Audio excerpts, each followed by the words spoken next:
possible à Dieu, à celui qui croit. La Bible dit, il faut que celui qui s'approche de Dieu croit que Dieu existe et qu'il est le rémunérateur de ceux qui le cherchent. Dieu ne récompense pas ceux qui ne le cherchent pas. Il récompense tout celui qui le cherche. C'est ça ce qu'il dit dans sa parole. Il est le rémunérateur de tous ceux qui le cherchent. De ceux qui le cherchent. Si vous avez l'habitude de chercher Dieu, un jour, le Seigneur vous accordera la solution dont vous êtes en train de chercher auprès de lui parce que Dieu ne ment pas. Et Dieu n'a pas intérêt de pouvoir nous mentir. Il ne ment pas. Nous qui sommes en train de faire cette émission, nous sommes témoins oculaires, témoins auditifs de ce que Dieu réalise dans la vie des hommes. Donc on peut témoigner Dieu ici, donc depuis cette heure jusqu'à demain, donc ça ne finira même pas. Donc Dieu, il dit la vérité. Ce qu'il dit dans sa parole, il l'accomplit, il les réalise.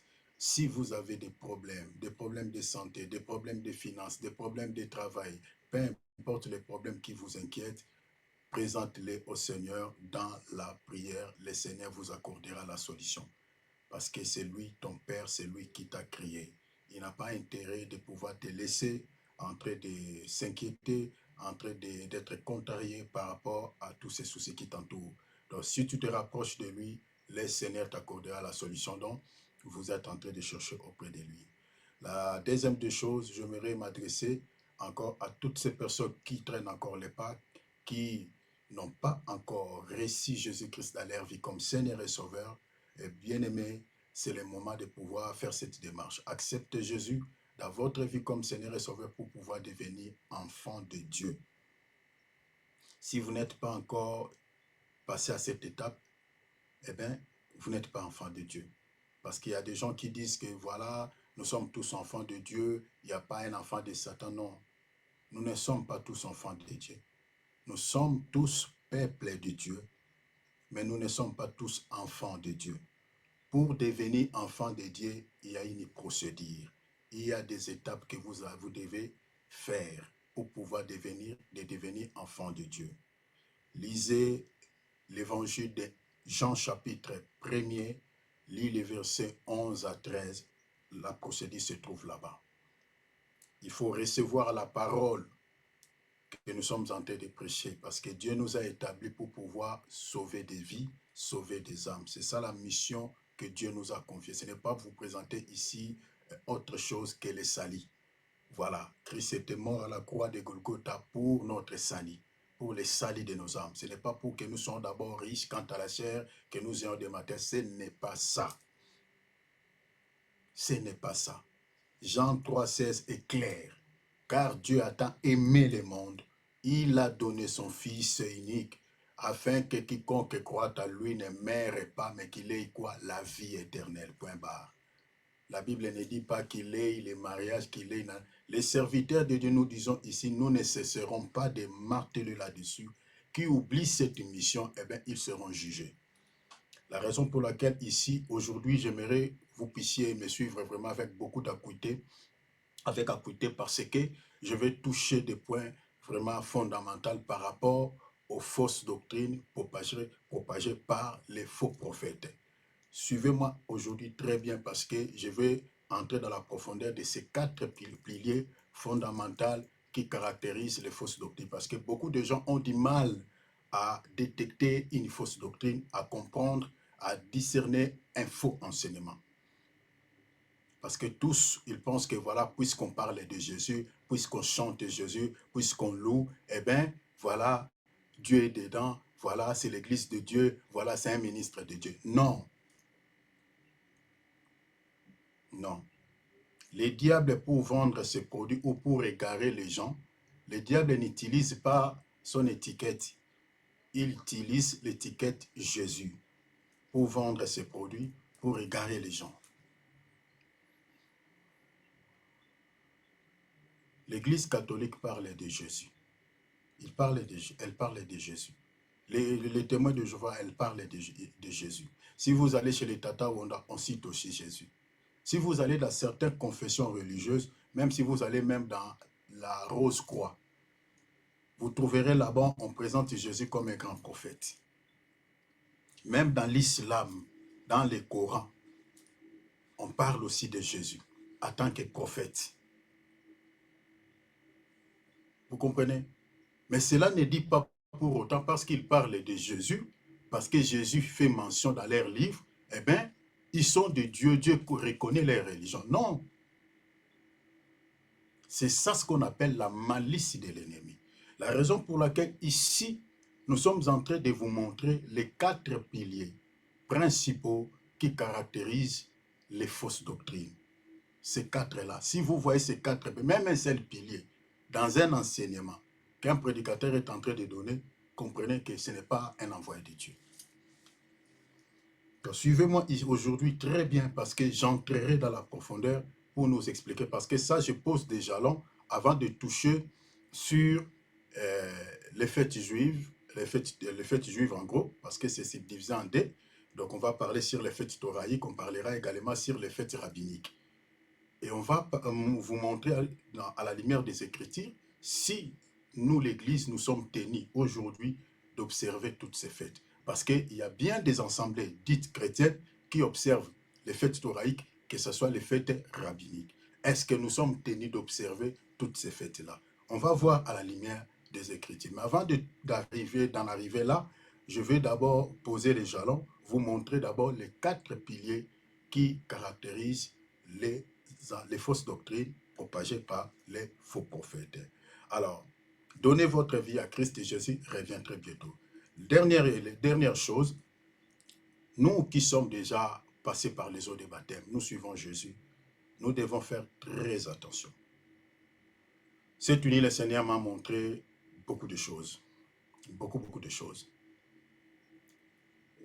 Je ne vous épargne de tout ça parce que faute de temps. Mais c'est pour vous dire tout simplement que, parce que je suis en train de dire quelque chose en rapport avec ce que je vis la nuit, faisons-nous attention. Jésus revient très bientôt. Si vous traînez encore le pas, vous êtes en train de mélanger Christ avec d'autres choses, avec d'autres, je ne sais pas, peut-être d'autres éléments, eh bien, vous serez surpris le jour de l'enlèvement. Ne mélangez pas Christ, le Seigneur, avec d'autres choses. Vous écoutez ici la bonne parole, mais vous allez encore quelque part pour récupérer des objets ou des éléments, vous mélangez, eh bien, vous regretterez ce jour-là. Ici, nous sommes en train de vous présenter Jésus-Christ et Jésus-Christ, point barre. On ne vous présente pas Jésus avec un autre élément. Non. Comme se passe dans certaines confessions religieuses. Parce que j'ai vu des choses cette nuit. On ne mélange pas Jésus avec d'autres éléments. Vous mélangez le Seigneur avec des éléments comme les sables, je donne un exemple, de l'eau, des huiles, voilà, de machin, vous allez être surpris. Dieu n'est pas content. Si tu veux sauver ton âme, la Bible que vous détenez, Josué 1,8 dit, médite les jours et nuits. Pourquoi? Pour agir fidèlement selon tout ce qui est écrit, selon les contenus de ces livres que vous détenez. C'est-à-dire, ta manière de vivre dépend à la méditation que vous êtes en train de faire. Vous devez lire la parole de Dieu. Soyez amis de la parole de Dieu. Nous martelons ici que Christ revient très bientôt. Il y a d'autres personnes qui sont habituées à entendre cela. Mais je nous avais dit ici l'autre fois que le bientôt que nous sommes en train de dire là, ne le prenez plus voilà, au sens figuré, hein, comme les autres personnes pensaient autrefois. Bon, le bientôt là, un jour, là, les calculs de Dieu s'est mis là, c'est bien bon. Donc, c'est-à-dire aujourd'hui, nous sommes, depuis que Christ est parti au ciel, jusqu'à aujourd'hui, il s'est écoulé combien de temps? Il s'est écoulé 2000 ans. Donc, 2000 ans dans les calculs de Dieu, 2 jours. Donc, Jésus revient bientôt, a un sens quand même sur le plan spirituel. On a dit ce qu'on ne vient pas. Nous disons oui et amen. Mais il faut les prendre aussi, ces mots-là, au sens littéral. Je vous dis la vérité. Prenez cela au sens littéral. Jésus revient très bientôt. Donc, quand vous lisez les bientôt dans l'encyclopédie, donc, anticipez. Prenez ça comme ça. Jésus revient. Il est tout proche à la porte. Les signes qui annoncent sa venue, je vous dis, mais Je suis pressé de parler même sur les prophéties, sur l'eschatologie. Parce que ces derniers temps, quand je suis les informations, mes bien-aimés, je suis en train de faire la lecture sur les prophéties en rapport aux événements qui se déroulent actuellement dans le monde. Quand on regarde ce qui se passe dans le monde, avec des grandes puissances, Jésus revient. Il est tout proche à la porte. Donc tel que nous sommes là, mes bien-aimés, l'enlèvement peut avoir lieu dans une semaine. L'enlèvement peut avoir lieu dans un mois. L'enlèvement peut avoir lieu, mes bien-aimés, dans 2 mois. Parce qu'il n'y a rien, mes bien-aimés, à ce qui concerne les prophéties bibliques qui peut encore retenir le Seigneur. Tout ce qu'il a dit avant son retour, mes bien-aimés, sont accomplis. Je vous renvoie de méditer Matthieu 24. Mes bien-aimés, lisez Matthieu 24 et regardez les événements qui se passent dans ce monde. Aujourd'hui, l'Internet est à la portée de tout le monde. Personne ne dira que voilà, lui ne regarde pas les informations. Même sur les réseaux sociaux, vous pouvez voir des choses, ce qui se passe dans ce monde. Alors ne perds pas ton salut à cause de ta situation sur le plan physique, parce que voilà, tu n'es pas marié, tu n'as pas le travail, et tu n'as pas réussi dans tel domaine, mais bien aimé, ton salut est plus que tout ça. Jésus dans la Bible nous a donné des exemples forts, des gens comme de Lazare, qui n'avait rien, un malheureux, un pauvre qui avait des pleurs. Mais ce monsieur pouvait dire aussi dans sa vie d'aller aussi toucher les fétiches, de faire n'importe quoi pour devenir comme cet homme riche. Mais malgré sa situation, sur le plan physique, le Messie avait gardé le Seigneur dans son cœur. Ce qui approuve qu'il avait gardé le Seigneur dans son cœur, c'est lorsqu'il était mort. Il n'était pas parti dans le même endroit que cet homme riche. Il a été accueilli par les anges, il s'est retrouvé dans la félicité. C'est ça ce qui approuve que Lazare, de son vivant, il avait le Seigneur dans son cœur. Et beaucoup pensent que ça, c'est une histoire, c'est une parabole. Ce n'est pas une parabole, c'est une histoire. Si vous lisez dans d'autres traductions, c'est une histoire. Jésus racontait une histoire vraie. Donc cela veut dire tout simplement que tu ne peux pas perdre ton salut parce que ta vie sur le plan physique, il n'y a rien qui va. Non, parce que tu es malade. Non, parce que le Seigneur n'a pas encore décanté cette situation qui te casse la tête. Non. Un chrétien qui perd la foi, qui rejette le Seigneur, qui sabote le Seigneur à cause de sa situation sur le plan physique, c'est un chrétien qui est bébé sur le plan spirituel. Il n'a pas compris la raison pour laquelle il a donné sa vie à Jésus. Il suit le Seigneur. Tu ne peux pas perdre la foi, tu ne peux pas refuser la prière, tu ne peux pas refuser de lire la Bible parce que, bon, tu avais introduit un sujet auprès du Seigneur, puisque le Seigneur tarde à te répondre, parce que le Seigneur ne refuse pas, mais il tarde. Parce que le retard, là, il y a plusieurs raisons. Le Seigneur lui-même sait, et des fois, il ne nous dit rien. Bon, puisque le Seigneur tarde à te répondre, eh bien, tu dis, le Seigneur s'en fiche complètement de ma vie, c'est comme s'il ne voit pas mes plaies, c'est comme s'il ne voit pas ma situation, eh bien, qu'est-ce que je vais m'en foutre avec ce Dieu? Et tu commences à se comporter comme un païen. Bien aimé, il n'y a rien de bon dans le camp de l'ennemi. Tu veux commencer à vivre comme c'est de ce monde. Le diable va te foutre, le diable sera une chicotte qui te ramènera, si tu es de Dieu, il va te ramener encore dans le Seigneur.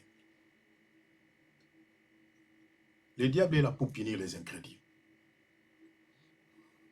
Ne rejette pas le Seigneur à cause d'une situation quelconque. Restez fidèle à Dieu, que ce soit dans les bons moments, que ce soit dans les mauvais moments. Reste attaché au Seigneur.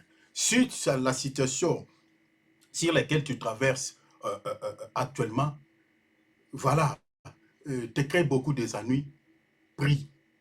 S'il faut pleurer dans la présence de Dieu. Pleurer dans la présence de Dieu, parce que c'est là où ta solution viendra. Alors, si le Seigneur t'est béni, tu as une bonne vie. Le Seigneur t'a fait beaucoup de bien. Que cela ne soit pas aussi un obstacle par rapport à ta foi. Comme on voit certaines personnes, quand ils n'avaient rien, quand ils étaient souffrants, eh bien, on priait ensemble. On priait ensemble. Il était fidèle à Dieu, il était fidèle au programme. Mais dès l'instant où Dieu a décanté sa situation, la personne refuse de se réunir avec nous dans la prière. Il fuit le Seigneur. C'est comme si le Seigneur a fait mal de pouvoir les bénir. Ça, c'est le comportement de certains chrétiens. Lorsqu'il n'avait rien, il était très attaché au Seigneur, très attaché à la prière, très attaché à la méditation. Mais dès l'instant où il est béni, le Seigneur l'a libéré de cette situation. Il n'a plus le temps pour le Seigneur. Ça, c'est ça ce qu'on appelle l'ingratitude. L'ingratitude, cela est condamnable même dans la Bible. Les ingrats n'ont pas de place auprès du Seigneur.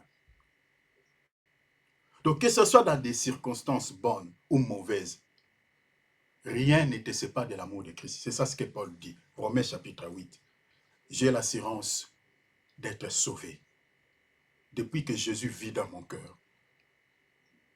Ni la mort, ni la vie, ni les tribulations, ni les choses présentes, ni les choses à venir me sépareront de l'amour du Seigneur Jésus-Christ. Que rien, que ce soit les bonheurs, que ce soit les malheurs, rien ne te sépare de l'amour du Seigneur parce que tu es sauvé. C'est ça ce que Paul dit dans Romains 8. J'ai l'assurance d'être sauvé.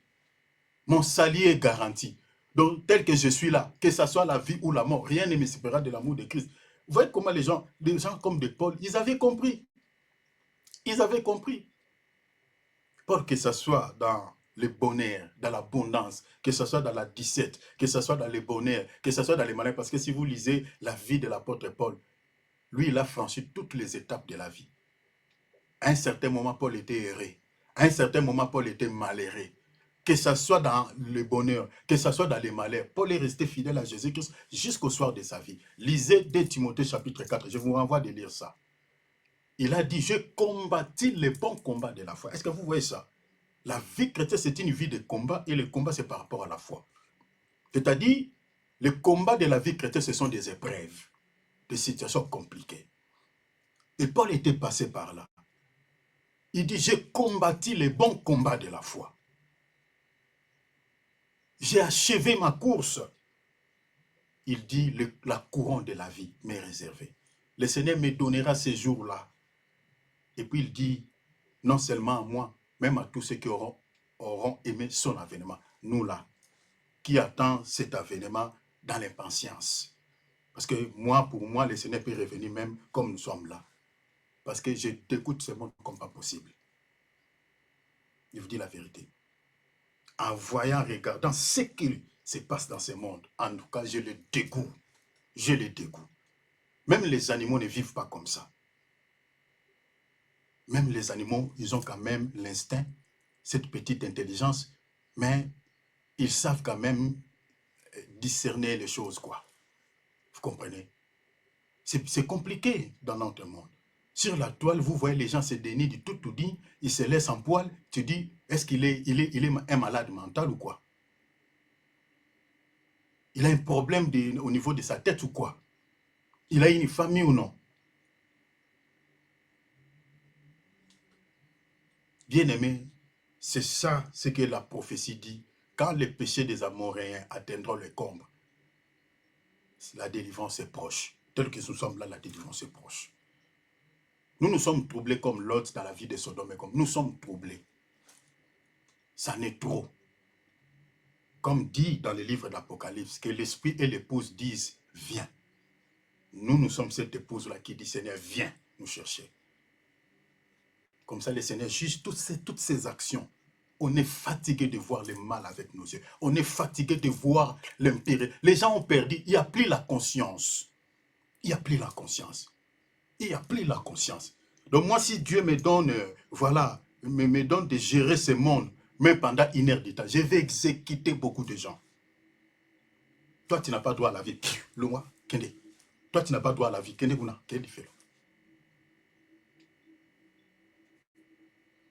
Ça fait très mal. Ba chrétien babala ni na tongo na midi ba divorcer babala ni na midi na poko ba divorcer eza nini nini nango ba bongisaka te nini ba bongisaka te so mobali na ko ina ekobo yo mwasi faut oboma libala ekoza pe bolembu na kozanga ko sambela satana koti a côté ve mobali na yo atindike na ekobo pourquoi bozana ba discernement te yozo talaga na nzoto parce que mobali na ko ina ekobo bongo so eza molimo mobimba batindeli mobali na yo akwa na ekobo po oboma libala bana siko banyo kwa et puis bato ba boma bala bazadi ana bana est-ce que bozo comprendre pour vous donc le combat n'existe pas dans la vie chrétienne ba démon bazara souté N'ébité ba chrétien tout te abino. Nzambe na nga nazo kaposa kolela. Na ganga la éviter. Les esprits existent. Les ana ba esprit msu ba kokota na mariage na bino. Ba ningisi libala na bino. Ba tindiki mwasi na ekobo. Ba kotindika pe mobali na ekobo. Siko so na discernement te. Yo zu nyonso tie na réseaux sociaux. Réseaux sociaux pe bo kende ko tia ba makambo na bino. Et église te. Bato pe ba obondela pona bino te. Bisika ba ndoki ba tondi. Kuna ba osoka ba photo na biso. Ba osoka ba video na biso. Ba mema na monde ténèbres. Kuna déplace bo kende ko tia makambo na bino. Bozama yeli ba chrétien. Bozama yeli. Est-ce que mito ezo sala? Ozo ko exposer vie na yo moko, vie ya foyer na yo, vie privée za lisusu te. Na vie ya bana bochango libanda. Ba esprit bazalaka, na ba famille oto botami. Ba gens monde de ténèbres bazali, tant to lobelaka bandoki. Yo kasi bandoki ya bazabana. Eza ba gens monde de ténèbres, eza bana ya Satan. Musana bango ezaka nini? Ezaka ba accompli Jean 10:10. Libala ya kimia. Banda batu babalana. Ti bakomi mibange ezalaka te. So ba yebisaka bino ngo te boyebaka ngo. Surtout ba ono bobali bobali te. Libala ya kimia. O ezalaka ke batu babalana bazalaka na kimia. Kimia. O poto ba chrétien ezalaka te. 1 Corinthiens chapitre 7, verset 28. Lisez verset 28-29. Bible lobi bato nyonso babali bakozana ba tribulation. Et comment mi? Libala ezalaka na ba tribulation. Po bolonga ba tribulation, il faut bozana quitte sa famille. So bozana ngote bo kila kate ben ba tribulation tant que bota, tant que se manifester, c'est compliqué. Et que c'est compliqué comme Iran, Irak. Le kamuke kaka oh bakanyi mwa na ngana yo bomi libala. C'est triste. C'est triste. Et ça revient, la charge revient aux hommes de Dieu. Binobo pambola ba couple wa no ba okabwanaka. La charge, vous serez jugés. Vous allez préparer ba nanzambete. Il n'a rien, ni na ciel, ni na mabala, na eloko mon côté. Même là ba moment ba épreuve, vous ne préparez pas les chrétiens. C'est comme si les épreuves n'existaient pas. On attribue aujourd'hui tout aux sorciers, bien évidemment les diables existent, mais les épreuves aussi existent. Même la carte libala nzamba ko éprouver au moins si nanzela mobile na yo, atala bondimano. Akoyi koleka pe na nzela ya yo mwasi azo koprouver mobile na yo. Ça c'est fait. Nzamba akoyi koprouver bino. Siko babilo kona tout boye bien moté. Ba épreuve pe zalaka. Ba attaque démoniaque pe zalaka. Donc moindre pépé kaka, il faut to kabwana. Et l'okoni babongsa te. Vous faites la honte de l'église. Bozo sala soni ya makasi et pas ba pakano. Kombo na yeso zo finga malikolo na bino, bozo la juger. Bana nzambe, faisons attention. Les épreuves existent. La vie chrétienne, c'est une vie des épreuves. Que personne ne vous dise autre chose. Bien aimé, lisez la Bible. Lisez. Je ne sais comment on peut vous enseigner ici. La vie chrétienne, c'est une vie des épreuves. Botanga histoire à bana Israël. Kasi vie chrétienne en wanati. De babima ki na Egypte wana, po bakoma na Kana, baleka wapi. 40 ans wana nyonso mona ka désert, yango to lekisa leo na mokilité.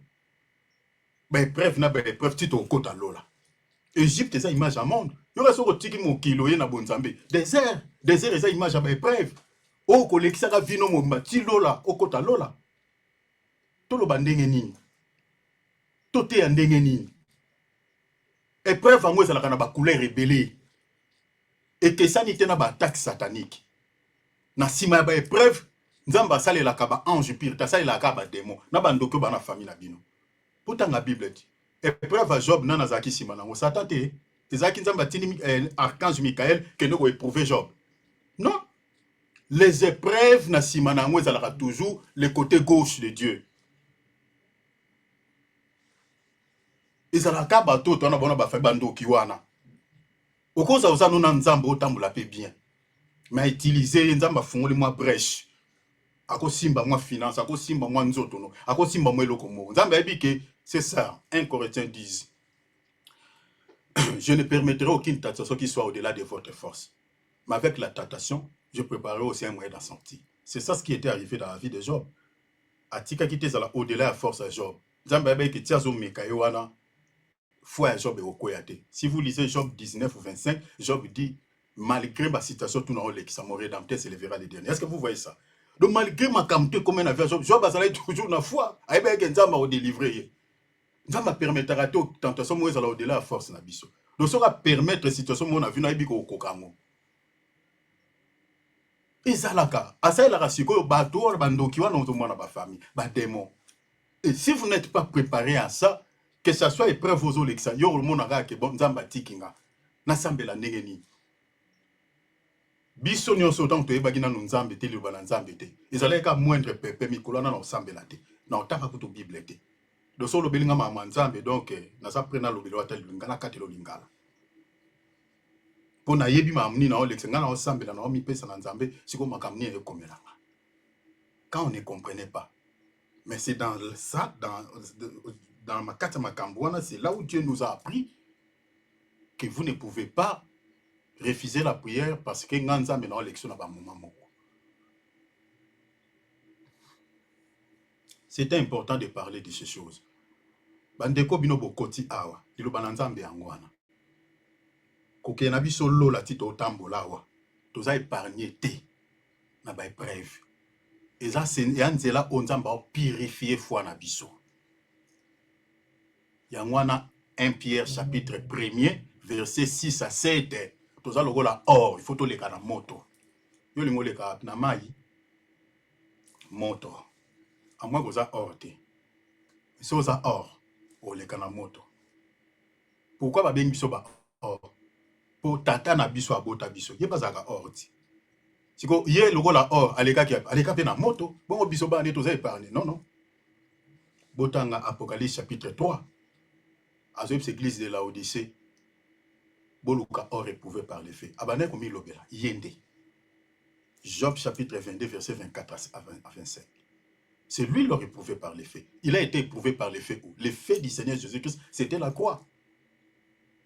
Lamentation chapitre 4, la Bible dit l'or a perdu son éclat.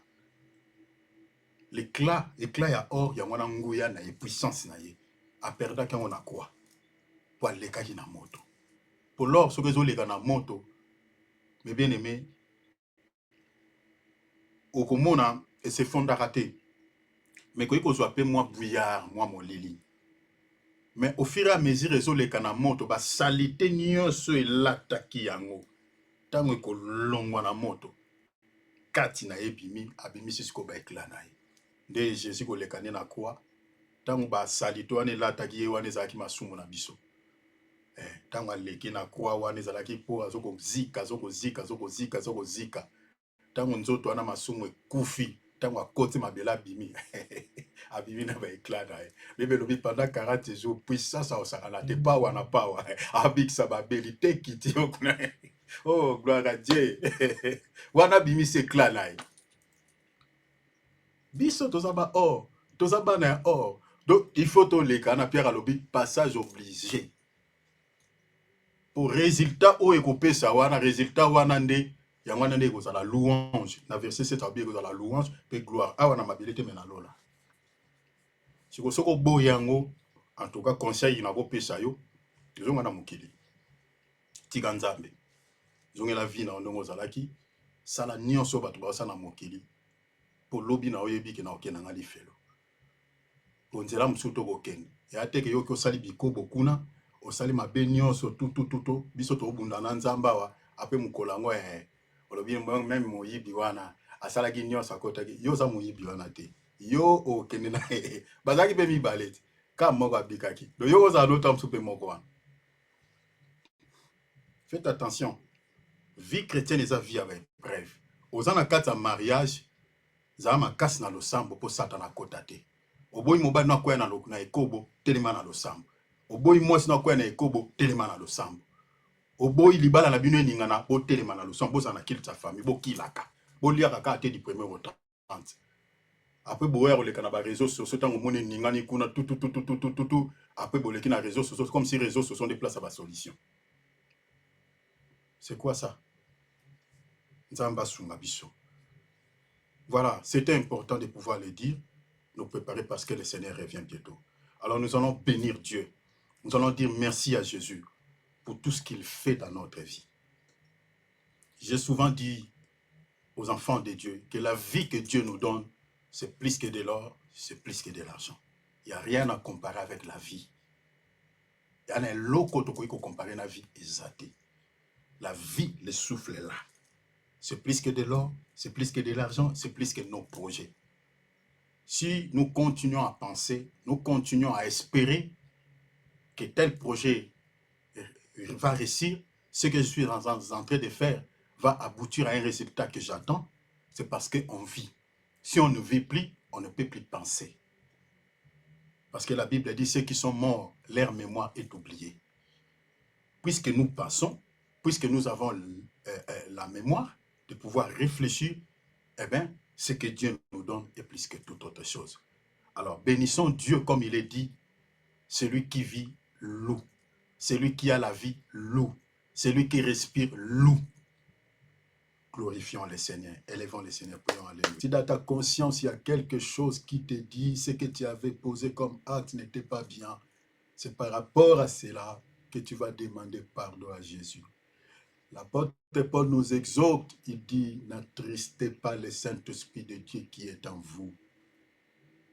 N'attristez pas l'Esprit de Dieu que vous avez reçu pour le jour de la rédemption. L'apôtre Paul nous apprend dans l'épître aux Éphésiens chapitre 4, verset 30. Il dit, vous avez reçu le Saint-Esprit pour le jour de la rédemption. Le jour de la rédemption, ici, c'est le jour d'enlèvement. Eza mukolo yesu azoya kokangola biso na balien nyonso to nango na mokino na bapasi nyonso to nango yango nde jour ya rédemption. Mais pour que tu sois enlevé, il faut que le Seigneur te donne le Saint-Esprit comme sceau pour le jour de la rédemption. Maintenant, l'apôtre Paul nous exhorte, il dit, n'affligez pas l'Esprit de Dieu, ne le contrariez pas, ne créez pas des ennuis au Saint-Esprit qui vit dans vos corps. Si vous lisez la partie B, l'apôtre Paul a étalé une petite liste des péchés qui offensent le Saint-Esprit, des péchés qui affligent le Saint-Esprit. Rappelez-vous, mes bien-aimés, je nous avais enseigné ici, il y a au moins 3 étapes avant que le Saint-Esprit n'abandonne une personne. La première étape, si la personne ne sait pas que le Saint-Esprit est contrarié par rapport aux actes ou aux mauvais actes qu'il pose, c'est la tristesse. Le Saint-Esprit est attristé. Il peut te communiquer également cette tristesse. Si tu es sensible, si tu es enfant de Dieu, comment tu sauras? Tu sentiras la culpabilité. Si tu es enfant de Dieu, tu ne sens plus la culpabilité lorsque tu pêches, c'est qu'il y a un problème. Si tu es enfant de Dieu, tu es chrétien, quand tu pêches, quand tu poses un mauvais acte, le Saint-Esprit pour attester, aidons-nous avec ces micros, s'il vous plaît. Le micro de l'homme de Dieu, Alex, je vois c'est ouvert. Fermez-nous, bien-aimés. Merci beaucoup. Le Saint-Esprit, pour attester qu'il est triste, il va te communiquer cette tristesse, la culpabilité. Tu ne sentiras plus à l'aise. Rappelez-vous de l'apôtre Pierre lorsqu'il a régné le Seigneur. Qu'est-ce que le Seigneur lui-même lui avait communiqué? C'était la tristesse. Il est allé pleurer amèrement. Mais vous regarderez chez Judas Iscariot, ce n'était pas le cas. Lorsqu'il a senti les remords, il est allé se pendre. Ça, c'est la mauvaise culpabilité que le Seigneur ne veut pas. Que quand tu te sens dans ton esprit la culpabilité, le Seigneur ne veut pas que tu retournes dans le monde. Le Seigneur ne veut pas que tu fuis sa présence parce qu'il est en train de te reprocher. Reviens tel que tu es avec tes habits sales. Fais comme le fils prodigue. Il est allé dans un pays lointain. Il s'était éloigné de son père. Là-bas, la Bible dit qu'il a vécu dans une vie de volupté, dans une vie de débauche, de péché en outrance. Mais cet enfant, lorsqu'il s'est rendu compte que la vie que je vis, c'est une vie que mon père le déteste, c'est une vie qui ne plaît pas à mon père. Cet enfant n'a pas dit, bon, qu'est-ce que je vais faire? Retourner vers mon père? Non, je vais mourir ici. Non, il n'a pas fait ça. Il est retourné avec ses habits sales dans la maison de son père. C'est ça l'attitude que le Seigneur veut. Quand on voit que bon, on est devenu impur à cause de nos actes, de mauvaises actions que nous posons, le Seigneur veut qu'il retourne. Parce que c'est lui qui peut te sanctifier. L'homme de lui-même ne peut pas se sanctifier. Aucun homme de Dieu dans ce monde ne peut te sanctifier. La sanctification, c'est l'affaire de Dieu. Lisez l'épître de 1 Thessaloniciens chapitre 5, verset 23. La Bible dit que le Dieu de paix vous sanctifie de tout votre être. Donc c'est Dieu qui sanctifie.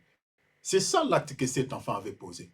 Il savait que celui qui est capable de m'enlever cet habit sale, c'est mon Père. Moi-même, je ne peux pas enlever ça. Or, l'habit sale dans la Bible, c'est les œuvres, en fait, les mauvaises œuvres ou les mauvaises actions. C'est ça ce qui représente l'habit. Et l'habit propre, ça, ce sont de bonnes actions, les œuvres justes. Le fils prodigue, en retournant vers son père, la Bible dit, son père, il a donné l'ordre à ses serviteurs. Enlevez-le cet habit sale. Mettez sur lui une belle robe, une robe blanche. Est-ce que vous voyez? Donc c'est Dieu qui nous sanctifie. Quand tu tombes dans un péché, même si tu fais des chutes plusieurs fois, n'aie pas de mauvaise culpabilité. Ne dis pas, bon, je ne vais plus prier parce que j'avais confessé l'autre fois. Je vais encore répéter, confesser. Est-ce que Dieu va t'écouter? Il va t'écouter.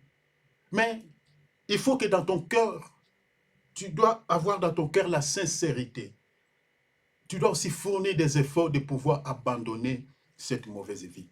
Rappelez-vous des témoignages que je vous avais donnés ici d'une personne qui était dans la sorcellerie et qui voulait abandonner ses pratiques. Il a essayé de toutes les manières, ça ne marchait pas. Il a essayé de toutes les ça ne marchait pas. Mais il ne s'était pas fatigué. Un jour, il a pleuré devant le Seigneur. Il dit, Seigneur, je vais abandonner cette mauvaise pratique. Je ne le veux plus, Seigneur. Je n'ai pas la force parce qu'il faut comprendre que derrière les péchés, il y a aussi des forces invisibles. Il a pleuré devant le Seigneur. Et le Seigneur est venu dans un rêve pour lui dire que je t'ai délivré. Tu ne les sentiras plus ces influences. C'est fini, tu es libéré. Aujourd'hui, je vous dis, il sert le Seigneur dans la paix. C'est ça l'attitude que nous devons avoir. Alors, rapproche-toi de ton papa. Pourquoi tu dois faire une prière de confession? Pourquoi tu dois te repentir de tes péchés? Parce que le Seigneur t'a appelé au salut. La Bible dit, le salaire du péché, c'est la mort. La mort dont on parle, ce n'est pas la mort physique. Dans ce monde, tu peux vivre même longtemps en vivant dans les péchés. Regardez les occultistes. Ils vivent très longtemps. Ils meurent aux âges avancés, très avancés. Ce n'est pas ça, cette mort. Mais la mort dont on parle dans Romains chapitre 6, verset 23 ou Romains 3, 23, c'est la mort éternelle, l'enfer, la séparation définitive avec le Seigneur. Alors le Seigneur ne nous a pas appelés à la condamnation. La Bible dit à l'acquisition du salut. Tu es appelé à être sauvé. Tu es appelé à hériter le ciel. Le Seigneur a dit dans Jean 14, 6, il dit, je vais au Père. Je vais vous préparer des places. Je veux que là où je suis mes fils, je veux que là où je suis mes filles, que vous y soyez aussi. Le Seigneur veut que là où il est, que tu sois aussi à côté de lui. Parce que tu es sa femme, tu es son épouse. Mais tu dois être une femme qui se ressemble à son mari. C'est ça Genèse chapitre 3. Le Seigneur regarde Adam. Il dit, je lui ferai une aide semblable. Pas à peu près, mais semblable.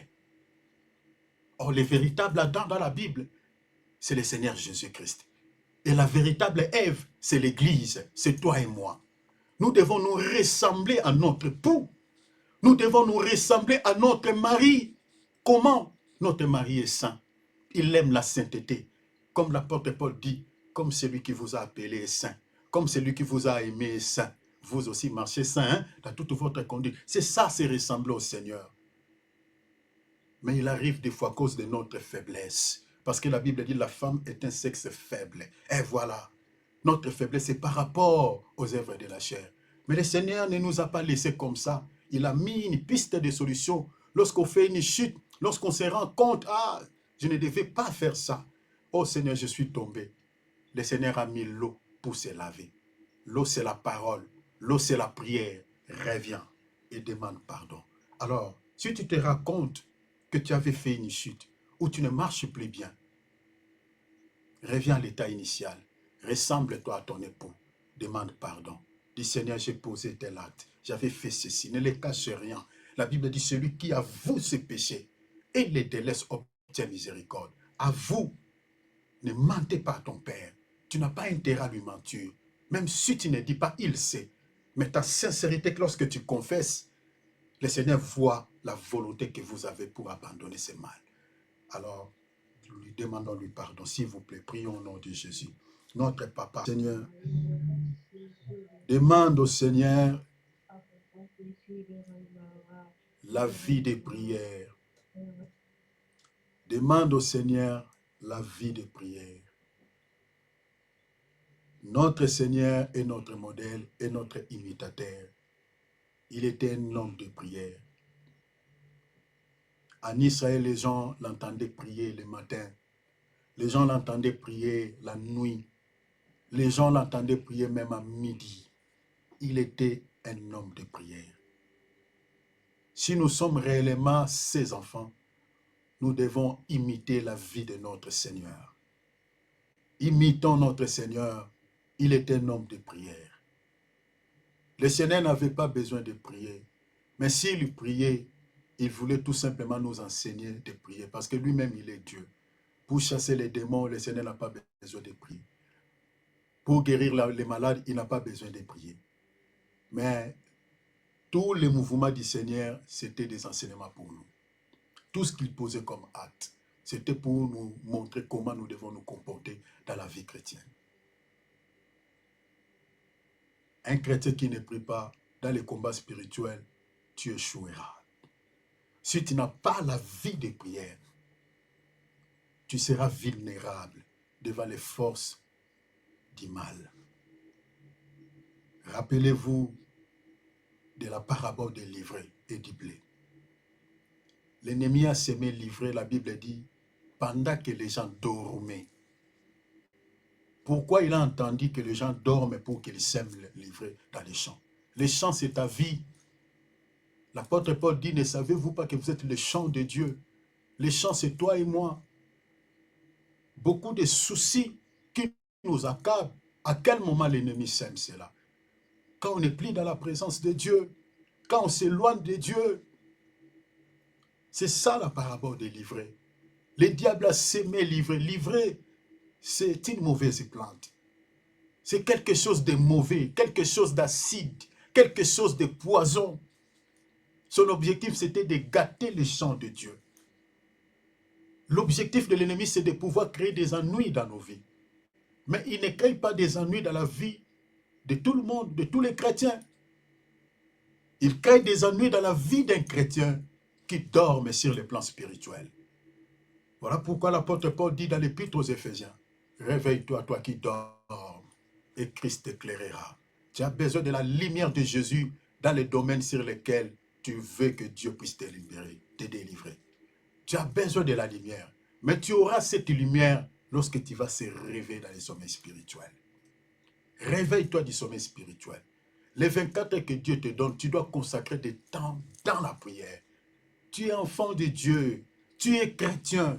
Tu ne peux pas finir les 24 heures que Dieu te donne que dans la chair.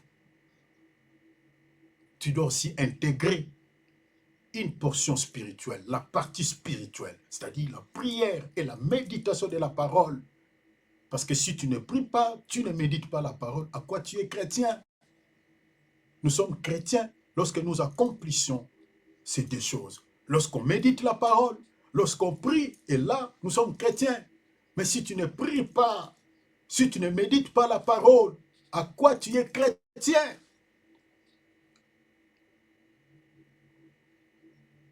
Sur le plan spirituel, tu seras vulnérable. L'ennemi peut te toucher à n'importe quel moment. L'ennemi peut t'attaquer à n'importe quel moment parce qu'il n'y a rien qui te protège. La prière te protégera. Tala sala lo sambo ko eza lokola nkodia na yo. Succès na yo, réussite na yo, oyebi ke ngande na zaboy. Na yebi na nga biloko msute, ngande lo sambo. La mwana. Lo sambo ekoma bonganga na yo. Lo sambo ekoma kisi na yo. Lo sambo ekoma mpungu na yo. Soko koka kobondela, to koka kozwa tana nzambe te, senga ye. C'est ça la requête. Demande à Dieu. Yo soko bondeli moi 10 minutes. Ou kana mutuki ebimi omoni pena ke na bondeli. 10 minutes. C'est que sommeil nde mute kota makasi, siko milimo wana de batokisio. Po eza normalité. Oko transpirer na prière à 10 minutes à Pamba. Le Seigneur a dit aux disciples, vous ne pouvez veiller avec moi même 1 heure. 1 heure. 1 heure eza nzambe azosiple baporte bozwa ata ngonga moko bakretien bokobonda ata mwa ngonga moko so okoka kokende odela te ya ngonga moko mais ata ngonga moko sikoyo si tu pries moins d'1 heure c'est que olala mpenza olala peza na bato mosusu na vie balalaka mabe ata booningise wala mpe ezalaka mpe mwa basi na bien te mpo kolala lokola ebembe te quand même moto azalaka sensible ata lali so mwa movume esalami ya makasi na ndako ifo alamuka oyo omonaki libela ata bobeta miziki ata bosola makasi boyoka azoronfle kitoko mpenza te na bokolo bebele me ezaka kitoko te bobondela nzambe bie mpo boyeba mpe situation ya moto yango. Tu vas prier pour ta vie de prière. La prière, c'est la voie par laquelle Dieu te bénira. Il n'y en a pas d'autre ici. C'est par la prière que Dieu peut entrer en contact avec toi, que Dieu peut connaître ton désir, que Dieu peut savoir ce que tu veux. C'est par la prière. Si on enlève la prière, il n'y a pas d'autre moyen par lesquels Dieu peut nous atteindre, Dieu peut entrer en contact avec nous. La prière, c'est notre moyen de communication avec le Seigneur. La prière, c'est une voie par laquelle Dieu peut nous ravitailler, nous donner quelques munitions pour combattre l'ennemi, nous bénir, nous donner tout ce qu'il faut pour vivre dans ce monde. Donc si on enlève la prière, c'est-à-dire ratio ezate loko ezate. Makamso zo vivre ya bien te na vie, eza peut-être pour osambela te. Nzela wana nzamba ko ya otala yo ko visiter yo ko pesa mo makasi a ravita yo a ressources ezata mso ko kangama. Il faut fungula yango. Relève-toi. Évitez le sommeil spirituel. Le sommeil spirituel n'est pas avantageux pour un enfant de Dieu. N'est pas avantageux. Cela accorde l'avantage à nos ennemis, à ceux qui veulent à notre vie. Alors, si tu as une baisse de vie de prière, prie de tout ton cœur. Si tu es seul dans ta chambre, tu peux te mettre à genoux. Cette année, nous sommes au début. Tu verras sûr. L'année 2025, peut-être ton bilan est largement négatif. Tu n'as pas atteint les projets que tu avais. Tu n'as pas réussi comme tu voulais. Alors cette année, ne sois pas pareil. Parce que c'est le spirituel qui commande le physique. Si sur le plan spirituel, ta vie est bloquée, bien aimé, tu peux fournir des efforts. Rien ne marchera. Rien ne marchera. Alors pour que ta vie sur le plan spirituel soit libérée, il faut que tu sois quelqu'un qui prie. Cette année, sois un homme de prière. Sois une femme de prière. Demande au Seigneur l'onction de prier, l'onction de jeûner. Si tu n'arrives pas à jeûner 24 heures, demande à Dieu de pouvoir jeûner, commencer même petit à petit avec des petites disciplines. Décide-toi que cette année, tu dois vaincre spirituellement, physiquement. Ouvrons nos micros, demandons l'aide de Dieu. Prions, alléluia. Amen. Cette requête. Mais même quand tu pries seul en dehors des réunions, tu dois toujours faire mention de cela. Il faut toujours combattre. Parce que c'est le Seigneur qui nous apprend à combattre. Délivre-nous du malin. Le malin, tant qu'il n'est pas encore incarcéré dans sa prison, il ne nous laissera jamais en paix. Tant que les sorciers ne sont jamais jetés en enfer, ils ne nous laisseront jamais tranquilles. Ils chercheront toujours à nous combattre, à créer des ennuis dans notre vie. Mais le Seigneur nous a fait cette promesse. Dans Luc chapitre 10, verset 19, il dit, je vous ai donné le pouvoir sur les serpents, sur les scorpions, sur toute la puissance de l'ennemi. Et rien ne pourra vous nuire. Le Seigneur dit quoi? Rien ne pourra vous nuire. Vous savez, cette promesse, beaucoup de chrétiens ne savent pas. Beaucoup de chrétiens pensent que voilà, même si je ne prie pas, cette promesse s'accomplira dans ma vie. Non, cette promesse s'accomplit dans la vie de tout celui qui prie. Parce que si tu ne pries pas, l'ennemi peut créer des ennuis dans votre vie. Donc tu dois combattre pour que l'ennemi ne crée pas des ennuis dans votre vie. Le Seigneur dit, je vous ai donné le pouvoir sur toute puissance de l'ennemi. Rien ne pourra vous nuire. Bien-aimé, cette année, refuse dans la prière que l'ennemi crée des ennuis dans votre vie. L'ennemi dont je parle, dans le Bélano, Satan, on a tout Yazali. Maza ange, ou yazana capacité te, yako mbriye ba via batu nyonso mbala mokote. à travers la connivence na ba sorcier au bazan na ba famille na biso ba travailler pour le compte de leur papa, de leur maître. Ndoki nyonso bozalaka ne na famille o boyebi wana po na famille nyonso mokili bazalaka.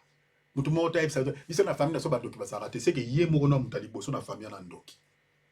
Alokuta na famille nyonso mokili 1 ou 2 3 4 bazali.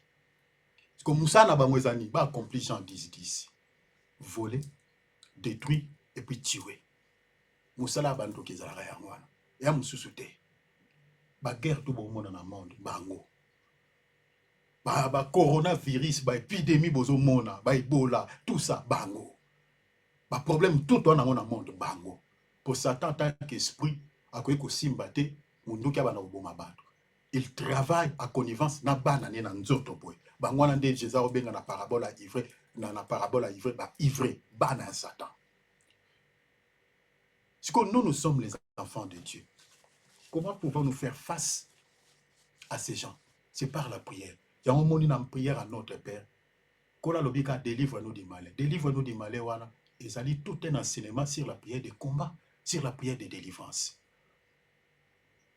D'autant autant la prière à notre Père, Kobo sanate. Ah, c'est qu'il faut bunda. Bunda. Kanga ba moanyo so Jean, ya ane oyo na losambo. Kotika ba vidité. Télément. Soza na makasa ke musala, zabi na makasa osambela. Soza na makasi soko ki kopa mbongo yo wano sukoli de foko malaire. Lo sambo eleki ba kopo wana. Po ya monde soko fungoli masolo e sili masolo fungwami. Amen. Lo sambo eleki nyonso. Tia lo sambo liboso. Biso toza na eloko msuto, toza na esika msuto ko kimelate. Ngankodia na ngeza ka lo sambo. Sobo moni nga na ngindi na vi na comme na mbongo ebele, mito kebele. Sobo luki na fe na bomi na ngate. Siko nkodia na ngeli ya kapete. Oya nga yango. Nde mona osala yango nkodia. Elia rabatute. Vrai nkodia nde yango. Siko yo pezala na ngote, sekela malamu yango, lo sambo, zala makasi, longola bolembu, telema, bunda. Ane oyo sila, au long était peut-être aux qui faible spirituellement. Nazo beta sete ta unos nazo loba. Li pambolo zo luka. Solution nyoso zo luka. Banda na molimo. Makam nyoso mona na mukilio tout au mona physiquement. Même mukilio banzete biloko tout. Et uta na esprit. Uta na Bible te. Nyoso uta na molimo. Tanga Hébreux chapitre 11 verset 3. Bible biloko tout au mona o exista quitté. Mais c'est par la foi de biloko existe. Et uta wapi. Et uta na monde des esprits. Espion on a nzambe. Colossiens chapitre 1, botanga yango, ou chapitre 2, Bible sur Babylone konyo se uta na kati na ye. Siko wapi ye nzamba yango, wapi ye. Aza montute, aza esprit. C'est-à-dire tout ce que nous voyons matériel, que nous pouvons toucher, ça vient de l'esprit. C'est-à-dire ma pamboli nyonso, délivrance, nyonso tozo luka. Ça commence d'abord dans la spiritualité. Il faut yebaka ko bunda. Nde to abwe na ba vie na biso nyonso. Ya na biso nyonso nde toza boye. Mapambo na biso mo ina kombata yango kaka. Bolamu nyonso nzamba lingaka sala biso. Botanga Daniel chapitre 9. Anjo abanda yana lipambo la Daniel. Batika ki aleka ka bongo. Est-ce que vous comprenez? Batika aleka bongo te. Bateleme li bota la même ange. Bateleme lié. Telle est la dimension Daniel abanda lukanza. Boka biso boye. Yota msuso moi 30 minutes ya kokakema. Siko zo luka o nzambe na bali te na bala ministre. Ah, lipambola munene boy. Oko zongo ka bongo. Telema na losambo. Longola bolembu. Bunda. Kweisa. Renverser. Ba plan tout ya Satan. Ba projet tout ya diabolique. Et kweya. Ane oyo. Maman, papa, yo il faut longa. Yo il faut longa. Ngana otemwani nzambe kalate. Toana nzambe ya kamvu. Alors to telema na losambo. To bonde la to combattre. Prions alléluia. Gloire à Dieu. Que le Seigneur de gloire vous bénisse tous abondamment au nom de Jésus-Christ. Alléluia. Alléluia. Gloire au Seigneur. Mes frères et sœurs, prenons nos Bibles, prenons nos calepins. Voilà, nous sommes dans l'école de Béret. Voilà. Voilà, gloire au Seigneur. Nous sommes en train de partager sur notre grand thème que nous avons intitulé « Tout ce qu'il faut savoir sur la sainte doctrine et les fausses doctrines qui conduisent des âmes en enfer ». Ce sujet, mes bien-aimés, nous ne sommes pas pressés pour pouvoir finir ce sujet parce que c'est lié à notre salut. Il y a beaucoup de choses à parler par rapport à cette thématique.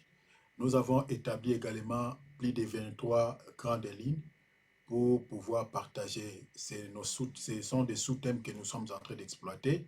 Donc, jusque-là, nous sommes attelés sur la troisième grande ligne que nous avons intitulée deuxième et troisième, nous les partageons des coups.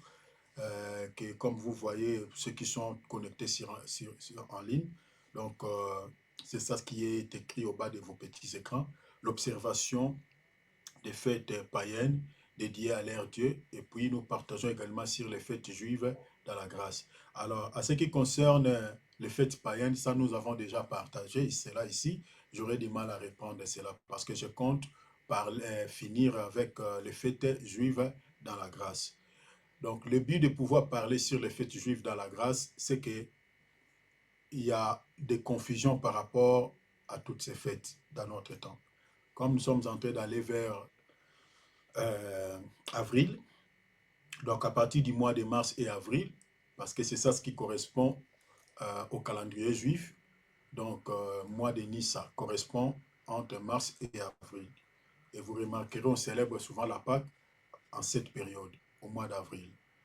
Alors, nous allons voir tout ça là. Est-ce que nous, les chrétiens, aujourd'hui, nous sommes tenus d'observer ces fêtes thoraïques à la manière juive? Nous allons voir cela à la lumière des Écritures. Parce que si nous faisons des choses qui ne sont pas conformes à la sainte doctrine, eh bien, nous transgressons la parole de Dieu. Il n'y a pas la vie. C'est pour cette raison que nous sommes en train de nous présenter toutes ces choses. Parce que vous devez grandir dans les choses de Dieu, chers enfants de Dieu. Parce que la Bible dit, ceux qui sont au lait sont des enfants. Et ceux qui sont au lait n'hériteront jamais le royaume des cieux. 1 Corinthiens, chapitre 3, verset 3. Lisez à partir du verset 1er jusqu'au verset 3. Et mettez ces versets en relation avec Galates, chapitre 5, verset 19. Parce que ce que l'apôtre Paul dit dans 1 Corinthiens, chapitre 3, verset 1er à 3, c'est ça ce qui est dit dans Galates, chapitre 5, à partir du chapitre 19 jusqu'au verset 21. Ceux qui commettent de telles choses, c'est-à-dire ceux qui sont enfants sur le plan spirituel, n'hériteront jamais le ciel. La raison pour laquelle vous devez grandir, je vous avais enseigné ici. Si vous regardez par exemple les enfants d'Israël au pays d'Égypte, lorsqu'ils ont fait l'exode, la Bible dit qu'on avait fait les comptages. On avait compté que des adultes, des gens qui sont adultes, des hommes pieds. On n'avait pas compté des femmes, on n'avait pas compté des enfants. Posez-vous la question. Pourquoi lorsque les enfants d'Israël sortaient du pays d'Égypte, lorsqu'on a fait les comptages, on a compté que des hommes et pieds, on n'a pas compté des femmes et des enfants? Beaucoup de gens pensent que c'est par hasard. Ce n'est pas par hasard. Toutes ces choses-là, il y a des explications sur les plans spirituels par rapport à notre salut. L'Égypte, c'est l'image du monde. Ceux qui sont sortis de l'Égypte, qui sortent de l'Égypte pour le pays des Canaan, lorsque vous faites l'exode, vous devez être passé au comptage, vous devez être compté. Mais on ne compte pas n'importe qui. On compte que des hommes et pieds. On ne compte pas une femme.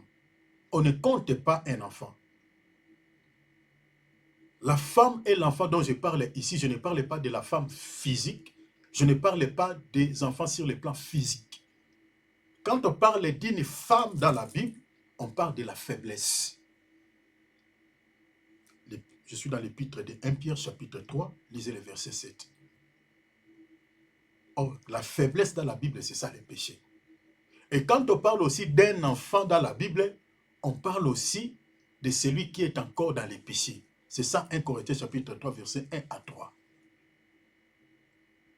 C'est-à-dire, tel que nous sommes là dans l'église du Seigneur, lorsque Dieu fait le comptage, les femmes et les enfants ne sont pas comptés. C'est-à-dire, ceux qui sont encore dans la faiblesse de la chair, ceux qui se laissent entraîner encore dans leur faiblesse, ne sont pas comptés. Mais Dieu compte les hommes. Les hommes, qui dit homme, c'est-à-dire ce qui est spirituel, celui qui a le discernement, celui qui est capable de distinguer les biens et les mal. C'est celui-là dont on appelle homme. On les appelle les hommes faits. Je vous avais enseigné cela ici, je vous avais même donné des passages. Or, celui qui est homme dans la Bible, c'est celui qui est capable de manger la nourriture solide. Donc, apprenez à être enseigné avec des choses qui peuvent vous accorder le salut. À être nourri de la nourriture solide qui peut vous accorder la vie. La raison pour laquelle nous sommes en train de faire ces enseignements. Nous sommes dans l'enseignement, nous ne sommes pas dans l'exhortation. Et vous êtes disciples de Christ du moment où vous êtes enseigné. Si vous n'êtes pas enseigné, là l'église où vous priez, on ne vous donne pas des enseignements. Bien aimé, je vous dis devant le Seigneur Jésus-Christ, vous n'avez jamais été disciple de Christ. Je suis dans la parole. Matthieu chapitre 28, versets 19 à 20. Le Seigneur dit, faites-le toutes les nations, mes disciples. Le Seigneur ne dit pas, exhorte-les ou donne-leur des prédications. Non. Le Seigneur dit, enseignez-leur. On est disciple de Christ par l'enseignement. Si dans l'église où vous priez, il n'y a pas des enseignements bibliques, bien aimé, vous n'êtes pas encore disciple de Christ. Parce qu'il dit disciple, c'est-à-dire, tu dois avoir les comportements, les caractères de ton maître. C'est ça même le sens étymologique du mot chrétien. Quand on dit chrétien, veut dire comme Christ. C'est ça ce qui veut dire chrétien en grec. Christophe, Christophe. Pour la première fois, les disciples, ces filles appelées chrétiens, c'était en Antioche. Pourquoi les Grecs les appelaient chrétiens? C'était par rapport à leur manière de vivre. Les Grecs disaient, ils sont comme leur maître. Parce que les gens de cette époque connaissaient le Seigneur physiquement. Donc, on les comparait à leur maître. C'est ça le sens étymologique du mot chrétien. Comme Christ. Vous voyez? Maintenant, on est comme Christ si on nous donne des enseignements. Par les enseignements. C'est pour cela qu'il faut aimer les enseignements. Parce que beaucoup aiment seulement, voilà, j'ai dit à quelqu'un cette année, tout ça. C'est bien de libérer des paroles de bénédiction sur les enfants de Dieu. Ce n'est pas mauvais. Mais cela ne nous sauve pas. Nous sommes sauvés par l'enseignement. Le Seigneur dit, vous sondez les Écritures parce que vous pensez avoir en elles la vie. L'enseignement, c'est ça le sondage. Parce que vous ne pouvez pas sonder les Écritures si vous ne faites pas les enseignements. L'enseignement, c'est-à-dire qu'il faut entrer dans la profondeur. Les détails qu'on ne peut pas vous donner dans l'exhortation, dans la prédication, mais dans l'enseignement, on vous donne tous les détails possibles pour que vous soyez bien affermis, pour que vous ne soyez pas ballottés à tout vent de fausses doctrines qui circulent dans ce monde. Donc, je vous demande vraiment de pouvoir me suivre avec beaucoup d'intérêt parce que ce que nous sommes en train de partager est lié à votre salut. Donc, ayez ta Bible à côté, et ton calepin à côté et notez des points essentiels. Nous partageons sur l'observation des fêtes juives dans la grâce. Les fêtes païennes, comme je viens de dire, dédiées à leur Dieu, j'avais déjà expliqué cela. Pour ceux qui n'étaient pas là, demandez les liens de notre compte YouTube ou Facebook à notre bien-aimé David. Il va vous donner, soit vous me demandez, vous m'écrivez par notre numéro que vous utilisez là. Pour ceux qui sont connectés sur YouTube, Facebook, vous pouvez m'écrire même sur un commentaire et puis je vais vous envoyer les liens. J'avais dit que, à ce qui concerne les fêtes païennes, comme nous sommes au début de l'année 2026, il y a plusieurs fêtes païennes qui seront célébrées ici. Mais j'avais dit par rapport à ces fêtes, les chrétiens ne sont pas tenus d'observer les fêtes païennes. Parce que si vous lisez dans la Bible, les païens avaient l'habitude de dédier des fêtes à leur Dieu, depuis la nuit des temps. Ce que nous sommes en train de voir aujourd'hui, par exemple, la fête de Saint-Valentin, ça ne commence pas aujourd'hui. Ce sont des choses qui remontent depuis longtemps dans la Bible. Les païens avaient cette culture, cette coutume de dédiés à leur Dieu des fêtes. Alors, beaucoup aujourd'hui, comme quand ils entendent « Ah, fête de Saint-Valentin », eh bien, les gens ne se donnent pas de la peine de connaître l'origine. C'est ça le mal avec les chrétiens que nous avons.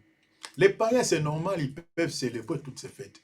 Mais vous allez voir même les hommes de Dieu, le jour de la célébration de cette fête, vous voyez l'homme de Dieu s'habille en rouge, maman pasteur aussi s'habille. Papa, toi tu es appelé vraiment par Dieu. L'origine de cette fête, toi tu ne connais pas. Toi tu célèbres Saint-Valentin. C'est compliqué. La fête de Saint-Valentin, c'est un anniversaire d'un décès. C'est un anniversaire posthume. Saint-Valentin, c'était un être humain, c'était un homme en chair et en os, c'était un évêque de l'Église catholique. La date du 14 février a été choisie par l'Église catholique pour commémorer, en mémoire de ces messieurs. D'après l'histoire, il fit quelqu'un qui bénissait les mariages en catémini alors que cela était interdit par l'empereur de cette époque, d'après l'histoire. Alors, lorsqu'on l'avait attrapé, on l'avait exécuté, le 14 février. Alors, pour commémorer la mort de cet homme, l'Église catholique avait fixé une date en mémoire de ces messieurs, le 14 février, c'est-à-dire la date où il était mort. Est-ce que vous voyez? C'est ça, Saint-Valentin. Le messieur s'appelait Valentin. On l'appelait Saint, il est appelé Saint-Valentin après sa mort. Parce que l'Église catholique a l'habitude de canoniser. Ils appellent les gens les saints après leur mort. Quand tu es vivant comme ça, on ne t'appelle pas saint. Mais une fois que tu es décédé, et puis ils ajoutent Saint Jean, Saint tel. Voilà. Alors, pourquoi les gens s'habillent rouge-rouge? D'où est venu l'esprit? Si vous lisez l'histoire, on va vous raconter voilà, des bobards. Mais je nous avais dit ici que les couleurs ont des significations dans la Bible. Il y a des esprits qui ont peur avec certaines personnes dans notre monde par rapport aux couleurs. Je vous avais parlé de la Kabbale juive ici. Beaucoup des hommes de Dieu, si vous voyez un homme de Dieu qui aime s'habiller souvent en couleur bleue, regardez ses mouvements lors de la réunion. Vous allez voir, il a l'habitude de prophétiser, de libérer les prophéties sur la vie des gens. Parce que dans la Kabbale, la couleur bleue, souvent, c'est pour la prophétie. Parce que l'esprit qui opère dans la prophétie aime cette couleur. Alors, dans la Bible, les couleurs sont significatives. Je vous avais parlé ici d'Apocalypse chapitre 6. On nous parle de 4 cavaliers. On dit le premier cavalier qui était sorti, il avait la couleur noire. Le deuxième cavalier avait la couleur, la couleur d'abord couleur blanche. Après, le deuxième cavalier avait la couleur noire. Le troisième cavalier avait la couleur rouge. Le quatrième cavalier avait la couleur pâle. Maintenant, le cavalier qui a la couleur rouge, si vous regardez, pourquoi on dit qu'il avait la couleur rouge? Si vous lisez Apocalypse 6, lisez Apocalypse 6, chapitre 1, les descendez. Vous allez voir que sa mission, c'était de communiquer la mort. La couleur rouge dans la Bible, c'est la couleur de la mort. Est-ce que vous comprenez? Même les vins que nous célébrons, nous célébrons la Sainte Seine, portent la couleur rouge. La couleur rouge, là, Jésus a dit quoi? Ces vins ici, c'est mon sang. Lorsque vous les prenez, c'est pour faire quoi? Pour commémorer ma mort, non? Est-ce que vous comprenez? C'est par rapport à ma mort. Et puis Jésus dit, et par rapport aussi à ma résurrection. Donc quand on parle de la couleur rouge, c'est la couleur de la mort. Donc vous voyez que cette fête, les gens qui portent des tenues vestimentaires en couleur rouge, c'est-à-dire c'est la couleur de la mort, c'est-à-dire ces gens-là sont en connivence ou en contact avec les esprits des morts. C'est pour ça que vous allez voir lors des célébrations de cette fête, les gens peuvent avoir beaucoup de soucis, beaucoup de problèmes, parce qu'il y a des esprits qui sont libérés pendant cette période, pendant ces temps. Donc un vrai chrétien ne peut pas célébrer ce genre de choses. Évitons d'être charnels, bien-aimés. Ce n'est pas bien. Ce sont des fêtes dédiées aux esprits des morts. Le monsieur là, il est déjà décédé. Lui, il ne sait même pas que dans ce monde, et voilà, on célèbre une fête à son nom. Lui, il ne sait pas. Donc ce sont des esprits qui récupèrent voilà, les honneurs lors de la célébration de cette fête. Faisons attention. Ça, j'ai parlé seulement d'un seul cas de figure. Mais toutes les fêtes que vous connaissez, les fêtes païennes, que ce soit la journée internationale des femmes, l'esprit qui accompagne cette fête, c'est un esprit qui marche en opposition de la parole de Dieu. On parle de l'égalité des sexes entre l'homme et la femme. Alors que dans la Bible, l'homme n'est pas égal à la femme. La Bible dit que la femme est un sexe faible. Vous ne pouvez pas égaler une telle personne à l'autre. Non. La femme, selon la parole de Dieu, est un sexe faible. Vous ne pouvez jamais parler de l'égalité de ces sexes. Non. Maintenant, qu'est-ce qu'on met dans l'esprit de ces femmes-là? Vous allez voir, ici en Europe, il y aura des marches. Hein. Le 8 mars, il y a des marches, il y a des femmes qui se promènent avec des calicots, et voilà, avec des banderoles, tout ça, l'égalité. Ils réclament l'égalité. Parce que l'homme t'a fait quoi? C'est un esprit qui marche en opposition. C'est-à-dire, le souci de l'ennemi, c'est de créer des tensions à l'humanité, dans des familles, dans la vie des gens. La raison pour laquelle vous allez voir que même en Europe, c'est compliqué. C'est compliqué. Les mariages, c'est compliqué. Pas seulement en Europe, mais partout ailleurs. Alors que dans la Bible, pour qu'il y ait de l'ordre, là où les gens vivent, Dieu a structuré les choses de manière que, pour qu'il y ait la paix, c'est-à-dire l'homme est le chef, la femme est sa subalterne, et puis il y a les enfants. C'est ça la logique de Dieu. Maintenant, si on brise cette logique, eh bien c'est compliqué. C'est compliqué.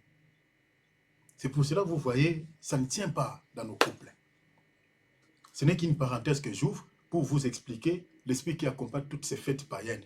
Donc, l'Église de Dieu doit abstenir, ne peut pas célébrer toutes ces fêtes dédiées aux dieux inconnus. J'avais expliqué beaucoup de choses par rapport à cela. Et on parlera également des fêtes thoraïques et des fêtes rabbiniques, parce que les Juifs célèbrent toutes ces fêtes. Alors, on va voir à la lumière des Écritures si nous sommes tenus de pouvoir observer toutes ces fêtes. Mais avant d'en arriver là, je pose d'abord les jalons. Avant de pouvoir nous donner une liste par rapport aux fêtes juives, je pose d'abord les jalons. Je parle d'abord des 4 piliers principaux qui caractérisent les fausses doctrines propagées par les faux prophètes. Bien-aimés, vous avez tout intérêt à savoir ces choses, parce que c'est lié à votre salut. Parce qu'à l'heure où nous parlons, les vrais serviteurs de Dieu, si vous n'avez pas la connaissance, vous aurez du mal à les reconnaître. Je vous dis la vérité. Parce que le nombre des faux prophètes sont tellement considérables que le nombre des vrais serviteurs. Jésus lui-même l'a dit même dans Matthieu 24. Il dit, dans les derniers jours, les temps que nous traversons, parce que ça commence depuis la venue du Saint-Esprit jusqu'à maintenant. Le Seigneur a dit, il se lèvera, le Seigneur dit, plusieurs faux prophètes. Hein? Lisez Matthieu 24, chapitre 11. Chapitre 24, verset 11. Le Seigneur dit plusieurs, ne dit pas peu. Il dit plusieurs faux prophètes se lèveront. Le mot se lever en grec veut dire égéiro, se réveilleront. C'est-à-dire à la fin des temps. Le diable saura que son temps est épuisé. Maintenant, qu'est-ce qu'il va faire? Il va dégager son dernière énergie. Il va envoyer plusieurs de ses serviteurs pour égarer un grand nombre de gens. C'est le temps auquel nous traversons. Le diable sait que son temps est fini, comme je vous ai dit à l'introduction de notre réunion aujourd'hui. Il a envoyé plusieurs de ses serviteurs. Le Seigneur avait prophétisé cela. Il dit, plusieurs faux prophètes se lèveront, se réveilleront. Et le Seigneur a dit, ils séduiront beaucoup de gens. Le Seigneur n'a pas dit peu, beaucoup. Donc, dans un autre langage, quand le Seigneur dit plusieurs faux prophètes se lèveront, dans un autre langage, cela veut dire les faux prophètes auront de grandes églises et beaucoup d'églises. Dans un langage simple, c'est ça ce que le Seigneur voulait dire. Dans la plupart des grandes églises, la majorité, je vous dis au nom du Seigneur, ce sont des églises de faux prophètes. Si vous n'avez pas le discernement dans ces temps ici, vous prierez dans l'église des faux prophètes, tout à croire que je suis dans l'église du Seigneur. Mais vous n'êtes pas dans l'église du Seigneur, vous êtes dans une salle d'attente qui ne vous peut pas pour la faire. Mais pour les reconnaître, je vous avais donné des signes. Parmi les signes, c'est ça ce que nous sommes en train de dire là, parmi les 4 piliers. Parmi les 4 piliers, je touche directement notre sujet. Parmi les 4 piliers, regarde. Parmi les 4 piliers, on va lire Colossiens. Je vais toucher directement les fonds du sujet. Lisons notre texte central qui nous retrace les 4 piliers principaux des fausses doctrines véhiculées par les faux prophètes opposés à la doctrine de Christ. Colossiens chapitre 2, verset 8. Prenez garde que personne ne fasse de vous sa proie. Retenez ça. Ça, c'est l'enseignement de l'apôtre Pierre, de l'apôtre Paul. Personne ne fasse de vous sa proie ou sa victime. Je vous avais dit ici, quand l'apôtre Paul utilise un tel langage, c'est-à-dire une proie ou une victime, ça peut être un animal. Hein? On utilise souvent ce langage par rapport aux animaux. Un animal qui est vivant, mais qui est traqué ou chassé par un autre animal qui est plus fort que lui. Prenons par exemple quand le lion fait la chasse d'une antilope. Vous voyez? Donc cette antilope qui est chassée par les guépards ou par les lions, une fois attrapée par les lions ou par les guépards, c'est ça être une proie. Parce que l'objectif, la finalité, c'est quoi? C'est de pouvoir les tuer. C'est de pouvoir, voilà, les tuer, l'exécuter. Maintenant, l'apôtre Paul compare la vie d'un chrétien qui est pris au piège par ces 4 piliers que nous allons voir tout à l'heure ici. Ce chrétien-là est comme une proie entre les mains d'un faux prophète qui véhicule ce genre de messages que nous allons découvrir tout à l'heure. Donc l'apôtre Paul dit, ne soyez pas une proie. Parce qu'un chrétien qui se trouve entre les mains d'un faux prophète, se ressemble à une victime. La finalité de ce chrétien, ce n'est pas là pour la vie, c'est pour que son âme aille en enfer. C'est ça, en fait, la pensée qui est dans la partie A ici. Est-ce que vous me comprenez? Donnez-moi un amen si vous me suivez. Amen, amen, amen. Amen. Gloire à Dieu. Merci beaucoup. Donc, c'est ça, en fait, l'idée. Donc, un chrétien qui se trouve entre les mains d'un faux prophète ou qui prie dans l'église d'un faux prophète, il se ressemblait à une victime. Donc, sa destination, c'est l'enfer. C'est la mort éternelle. C'est ça, la pensée de cette partie A. Maintenant, l'apôtre Paul explique maintenant, c'est là où nous parlons maintenant des 4 piliers, des fausses doctrines. L'apôtre Paul explique ceci. Il dit, prenez garde, vérifiez dans vos Bibles, que personne ne fasse de vous sa proie. L'apôtre Paul dit, vous devenez une proie d'un faux prophète. Par quoi? L'apôtre Paul dit, 1, par la philosophie. C'est là où je vais expliquer aujourd'hui, je crois qu'on va s'arrêter par là. Et par une vaine tromperie, il parle de la tromperie, deuxième pilier, s'appuyant sur la tradition des hommes, troisième pilier, et sur les rudiments du monde, si vous voulez, les principes élémentaires du monde. Ça, c'est la 4e pilier. Et l'apôtre Paul dit, et non point à la doctrine de Christ. Est-ce que vous comprenez ici? Donc, ces 4 piliers sont opposés à la doctrine de Christ. La philosophie, la tromperie, les rudiments du monde s'opposent à la saine doctrine. Je réponds, prenez garde que personne ne fasse de vous sa proie ou une victime, 1, par la philosophie et par une vaine tromperie, 2, s'appuyant sur la tradition des hommes, 3, et sur les rudiments du monde, 4, et puis il dit, et non point à la doctrine de Christ. Donc ces 4 piliers dont l'apôtre Paul a énuméré ici, qui caractérisent les enseignements des faux prophètes, marche en opposition de la saine doctrine. Alors, le premier pilier, l'apôtre Paul dit la philosophie. Beaucoup des enfants de Dieu entendent ce mot souvent quand on parle de la philosophie, voilà, ça ce sont des philosophies, oui c'est la philosophie. Ces mots, j'aimerais parler ici d'abord au sens littéral, ce qui veut dire ces mots philosophie. Au sens littéral veut dire quoi? Au sens littéral, la philosophie, c'est une intelligence ou une sagesse humaine, en un mot. Vous comprenez? C'est la raison ou l'intelligence ou la sagesse humaine. C'est tout simplement ça la philosophie. Après, il y a d'autres détails par rapport aux définitions, mais ce que vous devez retenir, c'est ça. Ou si vous voulez, c'est la pensée humaine ou les raisonnements humains. Quand une personne vous présente sa pensée, quand une personne peut-être est en train d'argumenter par rapport à un sujet, il est en train de vous convaincre par rapport à ses raisonnements, c'est ça ce qu'on appelle la philosophie. La philosophie n'est pas rien d'autre chose, les mots ne vous compliquent pas, c'est la pensée humaine, c'est l'intelligence ou la sagesse humaine, c'est la pensée humaine en gros, ou les raisonnements humains. Maintenant, l'apôtre Paul dit que personne ne fasse de vous sa proie par la philosophie. Bien aimé, vous savez, dans ce monde, il y a des gens qui savent parler. Hein?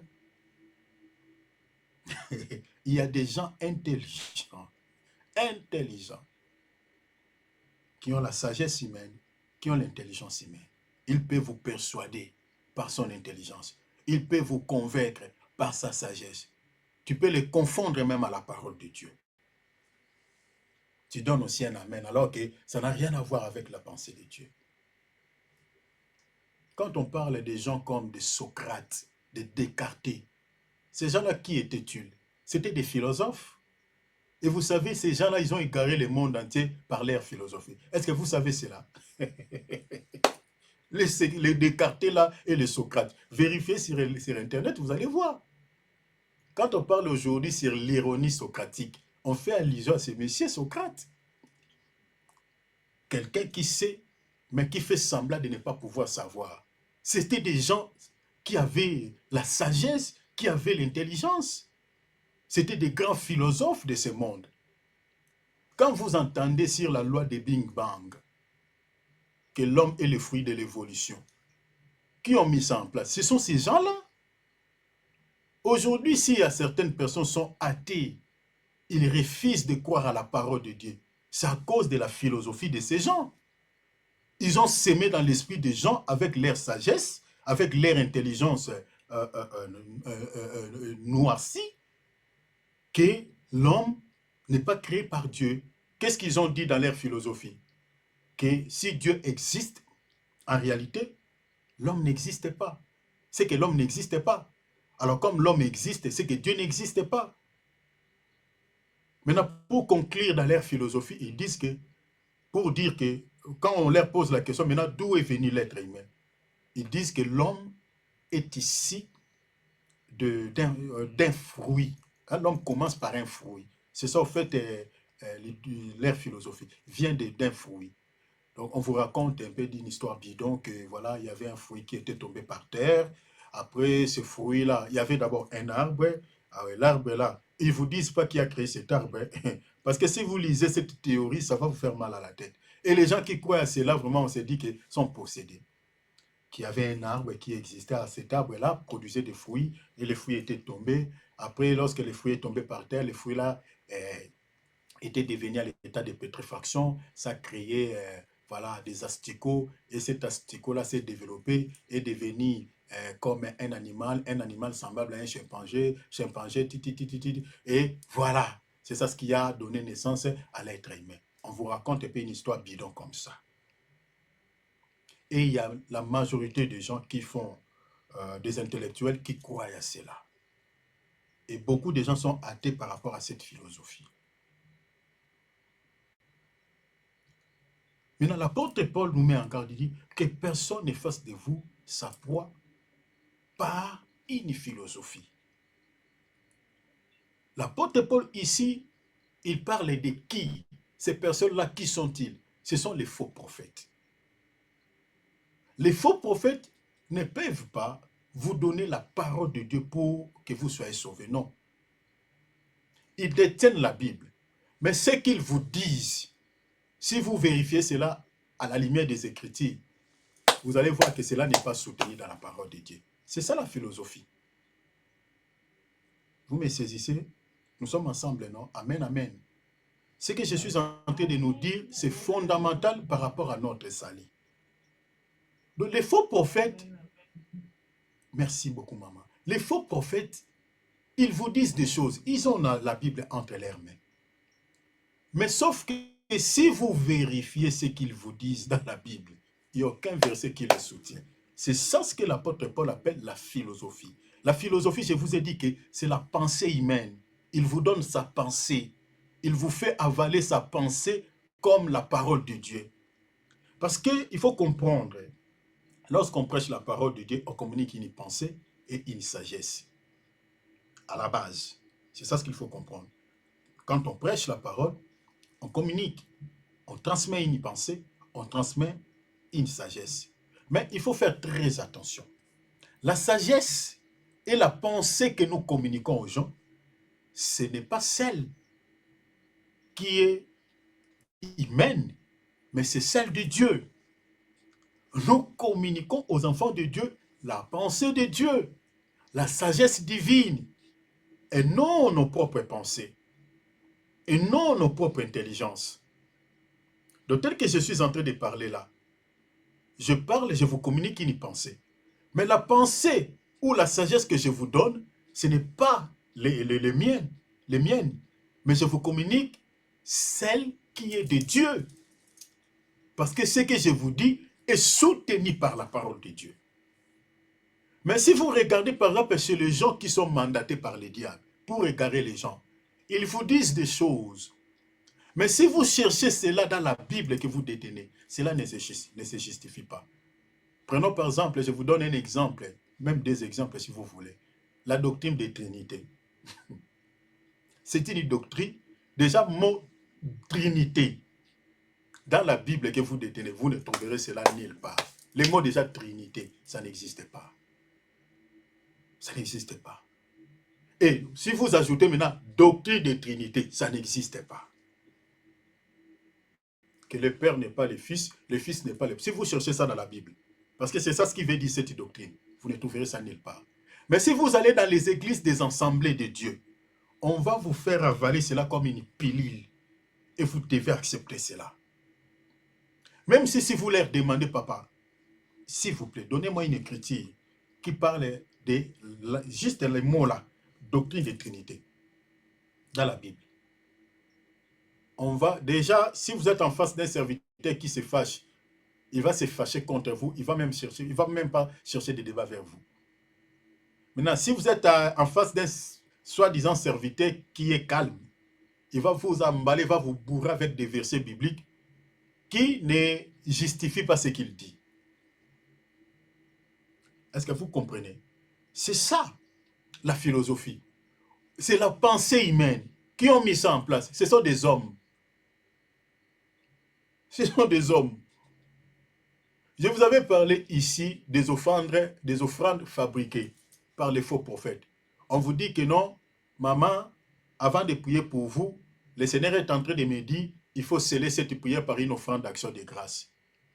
Maintenant, si vous cherchez ces modèles dans la Bible, chez les apôtres, qu'avant de prier pour quelqu'un, on avait scellé la prière par une offrande, vous trouverez cela nulle part. Mais si vous vérifiez dans la plupart des églises dites de réveil, vous trouverez cela, c'est fréquent. Il faut sceller la prière par une offrande. Il faut sceller la prière par une offrande d'action de grâce. Alors que si vous regardez même le sens de ces mots, offrande d'action de grâce, cette phrase, si vous regardez ça, le sens même d'offrande d'action de grâce, c'est une offrande de la reconnaissance. C'est-à-dire que ça doit venir de quelqu'un lui-même. Tu ne vas pas lui demander. Donc, c'est par rapport au bien peut-être que le Seigneur a réalisé dans votre vie et tu veux bénir Dieu par une offrande. Toi, ça vient de toi. C'est ça ce qu'on appelle l'offrande d'action de grâce. C'est une offrande de reconnaissance. Maintenant, si ça vient de l'homme de Dieu, vous demande cela, ce n'est plus une offrande d'action de grâce. C'est une offrande involontaire, ça ressemble à la dîme. On vous demande une offrande involontaire, ça n'a rien à foutre avec l'offrande d'action de grâce. Alors, tout ça là, vous allez voir que dans leurs enseignements, ils martèlent sur des choses pareilles. Ils vous disent des choses qui ne sont pas soutenues dans la parole de Dieu. Ça vient de leur tête, ça vient de leur pensée. C'est ça ce qu'on appelle la philosophie. Alors, de tels messages, ça ne sauve pas. Parce que Dieu ne l'affirme pas, ce n'est pas soutenu dans la parole de Dieu. Et pour cela, l'apôtre Paul dit que personne ne fasse de vous sa proie, une victime, par la philosophie, en d'autres termes, par sa pensée. Il vous fait avaler sa pensée comme la pensée de Dieu. Comme si cela, c'était la pensée de Dieu. Alors que ça n'a rien à voir avec les chrétiens. Voilà pourquoi, pour être épargné, ici, je peux directement, parce que si je vais encore donner des pistes, comment être épargné de ces premiers piliers, alors ça va faire encore de longs enseignements. Mais je donne directement. Donc si vous voulez être épargné de ces premiers piliers, tout ce que vous pouvez faire, c'est de pouvoir méditer la Bible. Parce que les chrétiens qui sont touchés par ces premiers piliers, ce sont des chrétiens qui ne lisent pas leur Bible.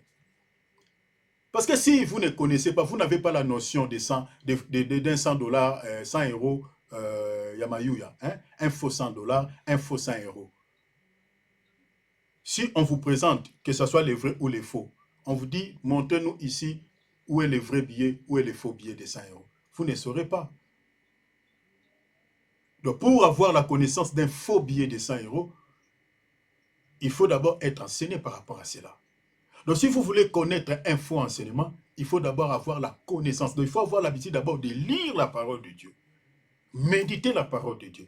Parce que beaucoup de chrétiens, à l'heure où nous parlons, qui se trouvent dans l'au-delà, dans les camps de l'homme riche, en enfer, ils plairent au nom de leur berger. Ils plairent devant le Seigneur. Seigneur, je ne savais pas. Je ne savais pas que j'étais dans une fausse église, notre pasteur était un faux prophète. Je ne savais pas. Le Seigneur leur dit peut-être que vous détenez des Bibles. Pourquoi vous ne méditez pas? Josué 1,8, vous ne les connaissez pas.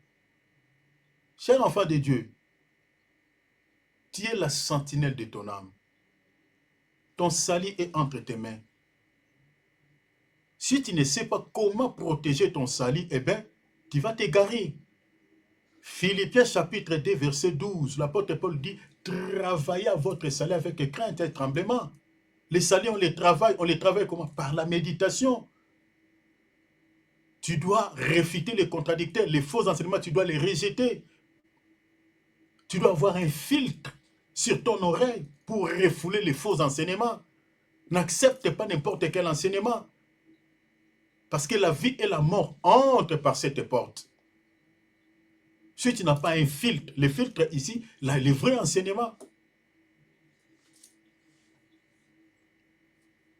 La philosophie, c'est la pensée humaine. C'est le raisonnement humain. L'homme de Dieu est en train de vous expliquer des choses et vous êtes en train de dire Amen, alors que cela n'a rien à foutre avec la parole de Dieu. Ésaïe chapitre 55, verset 8 à 9. Car mes pensées ne sont pas vos pensées. Vous voyez comment le Seigneur dit? Notez ces versets. Ésaïe 55, verset 8 à 9. Le Seigneur dit, mes pensées ne sont pas vos pensées. Et vos voix ne sont pas mes voix, dit l'Éternel. Autant les cieux sont élevés au-dessus de la terre, autant mes voix sont élevées au-dessus de vos voix.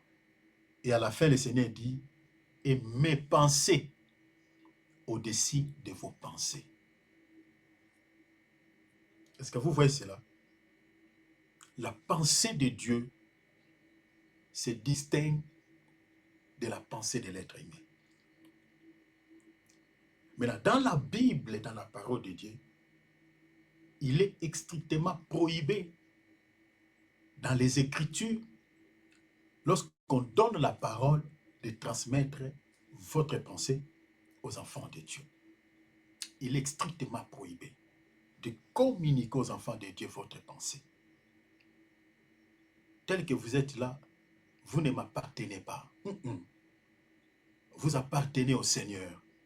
Vous êtes ses fils et ses filles. Donc tel que je suis là, je suis un serviteur inutile. Je ne suis qu'un simple envoyé. Donc vous avez besoin de pouvoir connaître ce que Dieu veut pour vous. Vous n'avez pas besoin de connaître ma pensée, non. Vous avez besoin de connaître ce que le Seigneur m'a mandaté pour pouvoir vous dire. Donc, ce que je dois vous communiquer, c'est la pensée du Seigneur.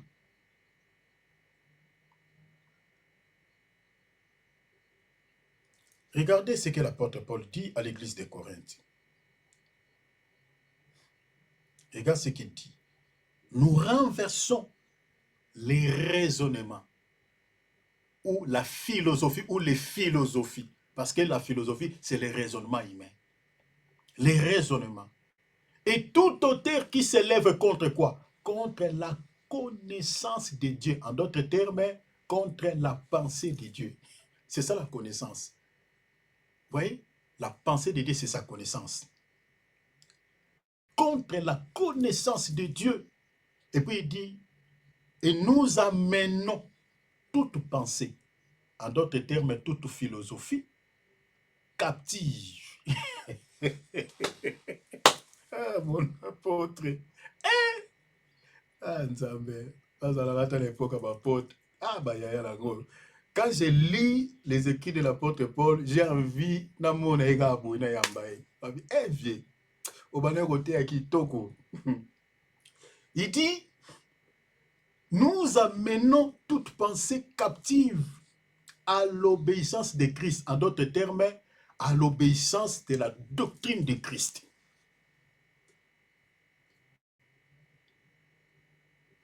Quand tu te mets devant les enfants de Dieu, ne nous présente pas ta pensée. Présente-nous la pensée de Dieu, la pensée de Christ. Il est strictement interdit de raisonner sur les Écritures ou de présenter aux enfants de Dieu ta propre raisonnement, votre raisonnement. Maintenant, les faux prophètes font comme ça. Il ne va pas vous présenter la pensée de Dieu. Il va vous présenter ce que lui, il pense, ce qu'il réfléchit. La preuve année, vous allez voir qu'il y a beaucoup de pratiques, même dans nos assemblées. Si vous regardez comme ça, ne sont pas soutenus dans la parole de Dieu. Vous regardez les délivrances. J'avais vu sur la toile, cela m'avait beaucoup fait rire. C'est la femme de l'homme de Dieu, Alex, qui m'avait aussi envoyé cette vidéo. Où c'était au réveillon de Saint-Sylvestre. Et l'homme de Dieu, il était déjà d'abord fatigué. Pour la manière dont il faisait les services, cela montrait qu'il était fatigué, hein, avec son gros ventre comme ça, donc il ne gêne pas. Il y a plein de graisse et avec la chaleur, la graisse, ça crée vraiment de fatigue. Il était fatigué, il a posé d'abord sa main sur la hanche et puis il était en train de prendre de l'eau dans un seau qui était à côté. Et puis, il déversait sur la tête de ses fidèles pour laver. Hey, laver les visages. Adolongola moi yombo bachaki na mutu nelongi po ane o mambe fungwama. Hey, quand j'ai vu ça, j'ai dit Seigneur, tout ça, le peuple périt par faute de connaissance. Par faute de connaissance. Celui qui veut la vidéo, je peux vous envoyer. C'est triste. C'est triste.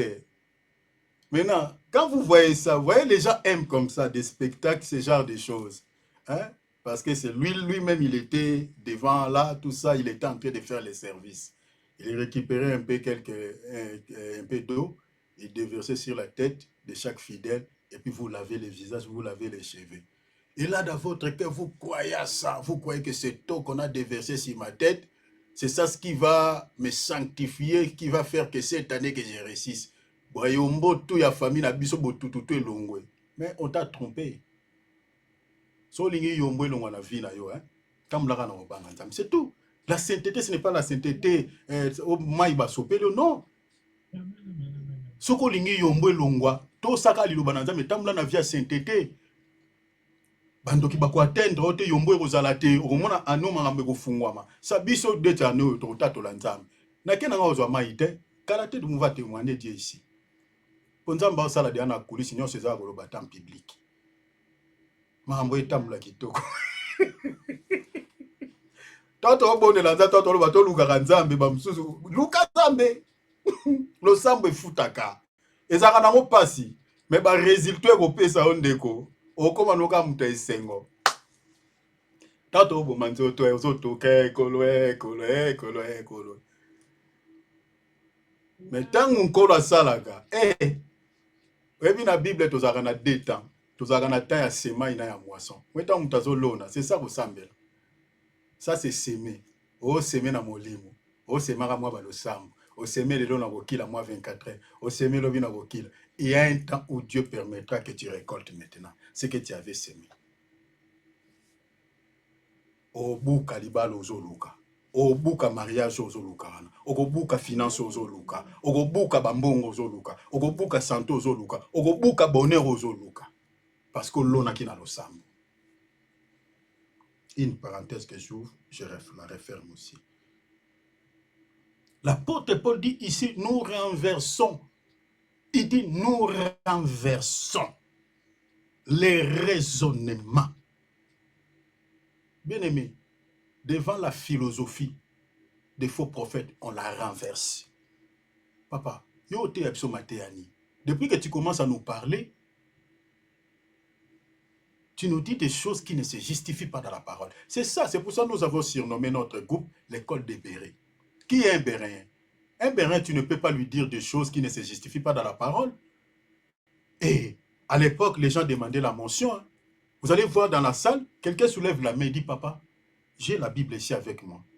Tu as dit quelque chose tout à l'heure, mais dans ma Bible, je ne le trouve pas.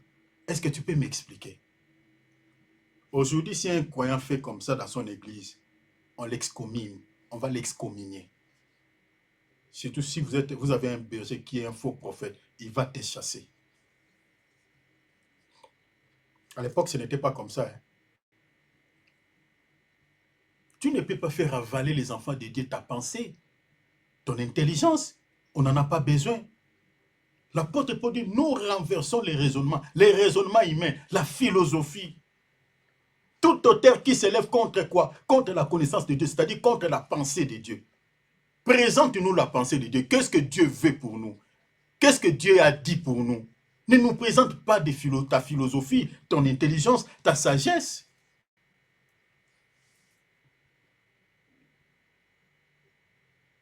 Avant de prêcher, il faut avant tout connaître la pensée de Dieu.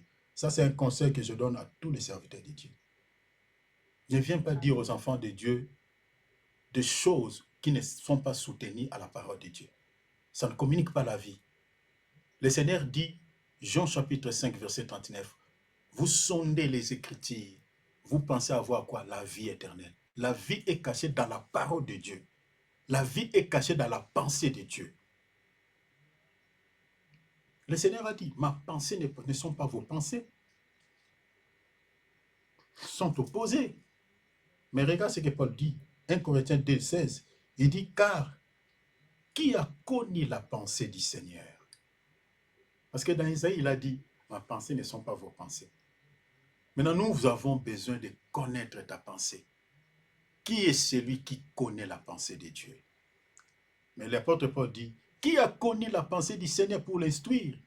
Et dans la partie B, il dit, or nous, nous là, les séries, parce que quand Paul parlait, moi j'étais là. Or nous avons la pensée de Christ. Est-ce que vous voyez ça? Nous avons la pensée de Dieu. Nous avons la pensée de Christ. Et c'est ça ce que nous vous communiquons ce soir. Alléluia. Nous vous communiquons la pensée de Dieu et non nos pensées.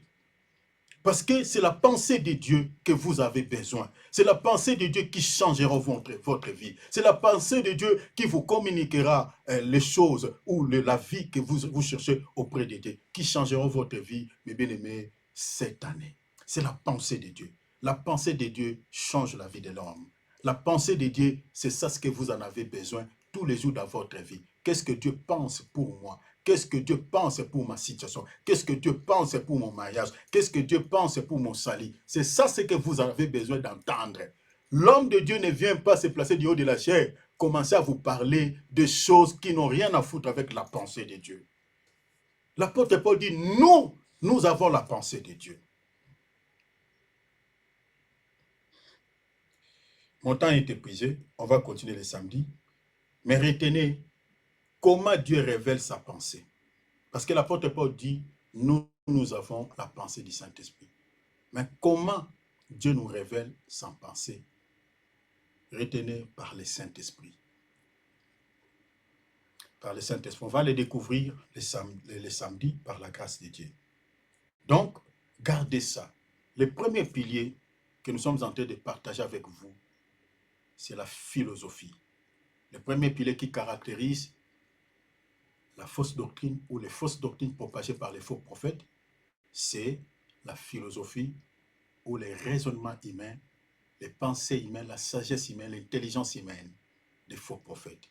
Ils ne vous donnent pas la parole pour sauver vos vies, ils vous donnent leurs pensées parce que ce sont des gens qui savent parler, ils sont possédés par des démons, ils leur donnent des mots, des paroles, une intelligence qui va voilà, vous étonner, vous allez penser que c'est la parole de Dieu. Comme je vous ai donné les exemples ici de Socrate et de Descartes, c'était des philosophes, mes bien-aimés, qui ont secoué ce monde avec leur philosophie, avec leur sagesse, avec leur intelligence. Et les diables se servent de telles personnes, même parmi les faux prophètes, hein, les soi-disant serviteurs de Dieu, pour égarer des milliers de gens. Et regardez la manière dont les faux prophètes parlent. Pourquoi ils ont beaucoup de gens dans leurs assemblées? Vous savez, à l'église catholique, pour devenir un abbé, vous devez faire des études et des études. C'est-à-dire, vous devez apprendre. Donc, on va vous façonner, on va vous travailler. Dans quel objectif? Seulement d'égarer les gens. Soyons prudents. Je vous ai présenté les premiers piliers, mais on continuera sur ces premiers piliers. Et le samedi, par la grâce de Dieu, on touchera également les deuxièmes piliers, la tromperie. Mais gardez ça. Je dis que le premier pilier, c'est la philosophie. Ce sont des pensées qui ne sont pas soutenues par la parole de Dieu. Quand vous écoutez la parole de Dieu, si on vous dit des choses qui ne se justifient pas dans la parole de Dieu, il ne faut jamais croire à ça. Faisons attention parce que c'est ça le premier pilier qui caractérise la fausse doctrine propagée par les faux prophètes. Ouvrons nos micros, nous allons prier. Remercions le Seigneur pour le temps que nous venons de passer ici. Donne-lui toute la gloire. Demande au Seigneur de pouvoir vous donner suffisamment la connaissance et le temps de lire la parole. Bien-aimé, votre salut coûte cher, coûte cher, coûte cher. C'est plus que toute autre chose que vous pouvez demander au Seigneur. Jésus s'est donné à la mort pour t'accorder ce salut. Alors ne permets pas à qui que ce soit de pouvoir t'égarer par sa philosophie, te conduire en enfer comme ça par sentiment. Et parce que c'est quelqu'un que tu connais, bien aimé. Dans salut, il n'y a pas à négocier, il n'y a pas de blague. Même si on cause bien, mais si tu dis des choses qui ne se justifient pas dans la parole, et on se sépare.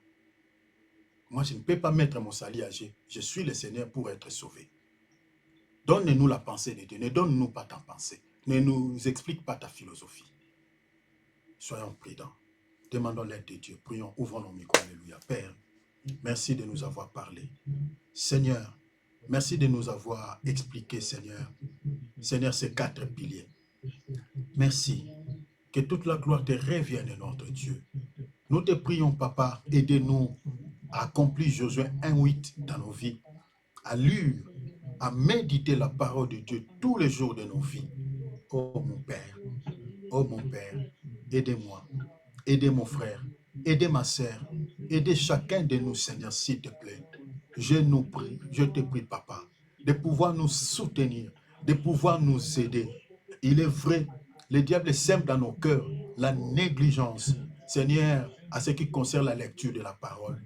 Le diable sème dans nos esprits, Seigneur, la lourdeur de ne pas pouvoir lire. La raison pour laquelle les faux prophètes nous égarent par leur philosophie. Parce que, Seigneur, on n'a pas assez suffisamment la connaissance pour pouvoir discerner ce qu'on nous dit, si cela se justifie à la parole. Mais Seigneur, nous avons écouté ta voix ce soir. Aidez-nous à ne pas être bernés par les fausses doctrines propagées par les faux prophètes. Aidez-nous, Seigneur, à lire la parole, à faire la Bible un livre chéri, un livre que nous méditons tant. Seigneur, quand on lit la parole, que nous ayons dans notre cœur, Seigneur, le goût de la lecture. Seigneur, éloigne de nous, Seigneur, les faux prophètes. Aide-nous, notre Dieu, à lire et à rester, Seigneur, fidèle à toi, fidèle à la parole, dans le nom précieux du Seigneur Jésus-Christ. Alléluia. Que l'honneur, la gloire te revienne, notre Père Céleste. Merci infiniment, notre Papa. Alléluia. Remettons cette soirée entre les mains du Seigneur. Cette nuit, demande au Seigneur qu'il te parle. Demande au Seigneur qu'il te visite cette nuit. Qu'il te parle au travers des songes et des visions. Bénis ton sommeil. Bénis ta famille. Libérez des paroles de bénédiction, tu es enfant de Dieu. Prophétise sur ta vie de belles choses. Remettez, chers enfants de Dieu, les restes de jours de cette semaine entre les mains du Père. Bénis ton frère qui est à côté de toi. Ne sois pas égoïste. Priez pour l'un et l'autre. La Bible dit priez pour les uns et les autres afin que vous soyez guéris.